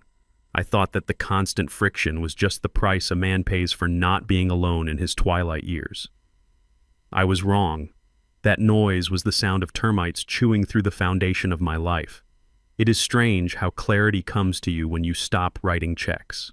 When the money stopped flowing, the fog lifted. I looked at Vanessa and I did not see a wife. I saw a bill collector. I looked at Tiana and I did not see a daughter. I saw a parasite.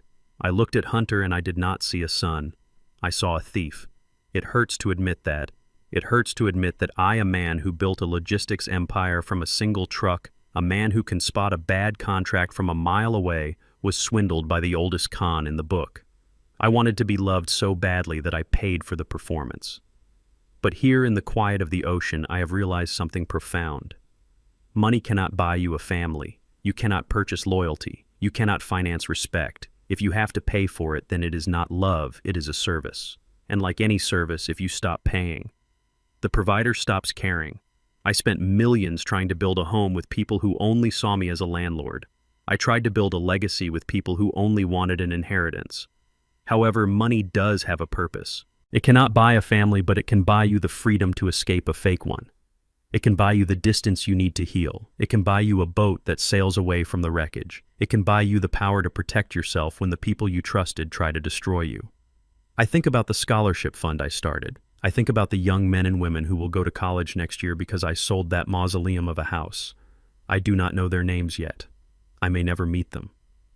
But they are more my children than Tiana ever was. They will work hard. They will struggle. And when they succeed, it will be because someone gave them a hand up, not a handout. That is a legacy. That is immortality. I think about Clara back in Atlanta, stamping books in the quiet library. She does not care about my yacht. She does not care about my bank account. She cares about who I am. She remembers the Gus who drove the truck, not the Gus who signs the wire transfers. I will write to her tonight. I will tell her about the color of the water. I will tell her that for the first time in a long time, I am not tired. I am just resting. People often ask me if I regret what I did. Do I regret cutting them off? Do I regret putting them in jail? Do I regret destroying the lives they thought they were entitled to? No, I do not. Because I did not destroy their lives. I gave them back the lives they earned. I gave Vanessa the consequences of her greed. I gave Hunter the consequences of his arrogance. I gave Tiana the consequences of her entitlement. I returned them to the starting line. What they do from there is up to them. I am 72 years old. Some might say my life is nearing its end. But sitting here watching the sun dip below the horizon, I feel like I am just getting started. I have reclaimed my name. I have reclaimed my dignity. I have reclaimed my peace. I look at the empty chair beside me. It is not lonely. It is open. It is waiting for someone worthy to sit in it. Or it is waiting to remain empty because solitude is better than toxic company. I pick up my pen and open my journal. I have one last entry to make before I close the book on Atlanta forever.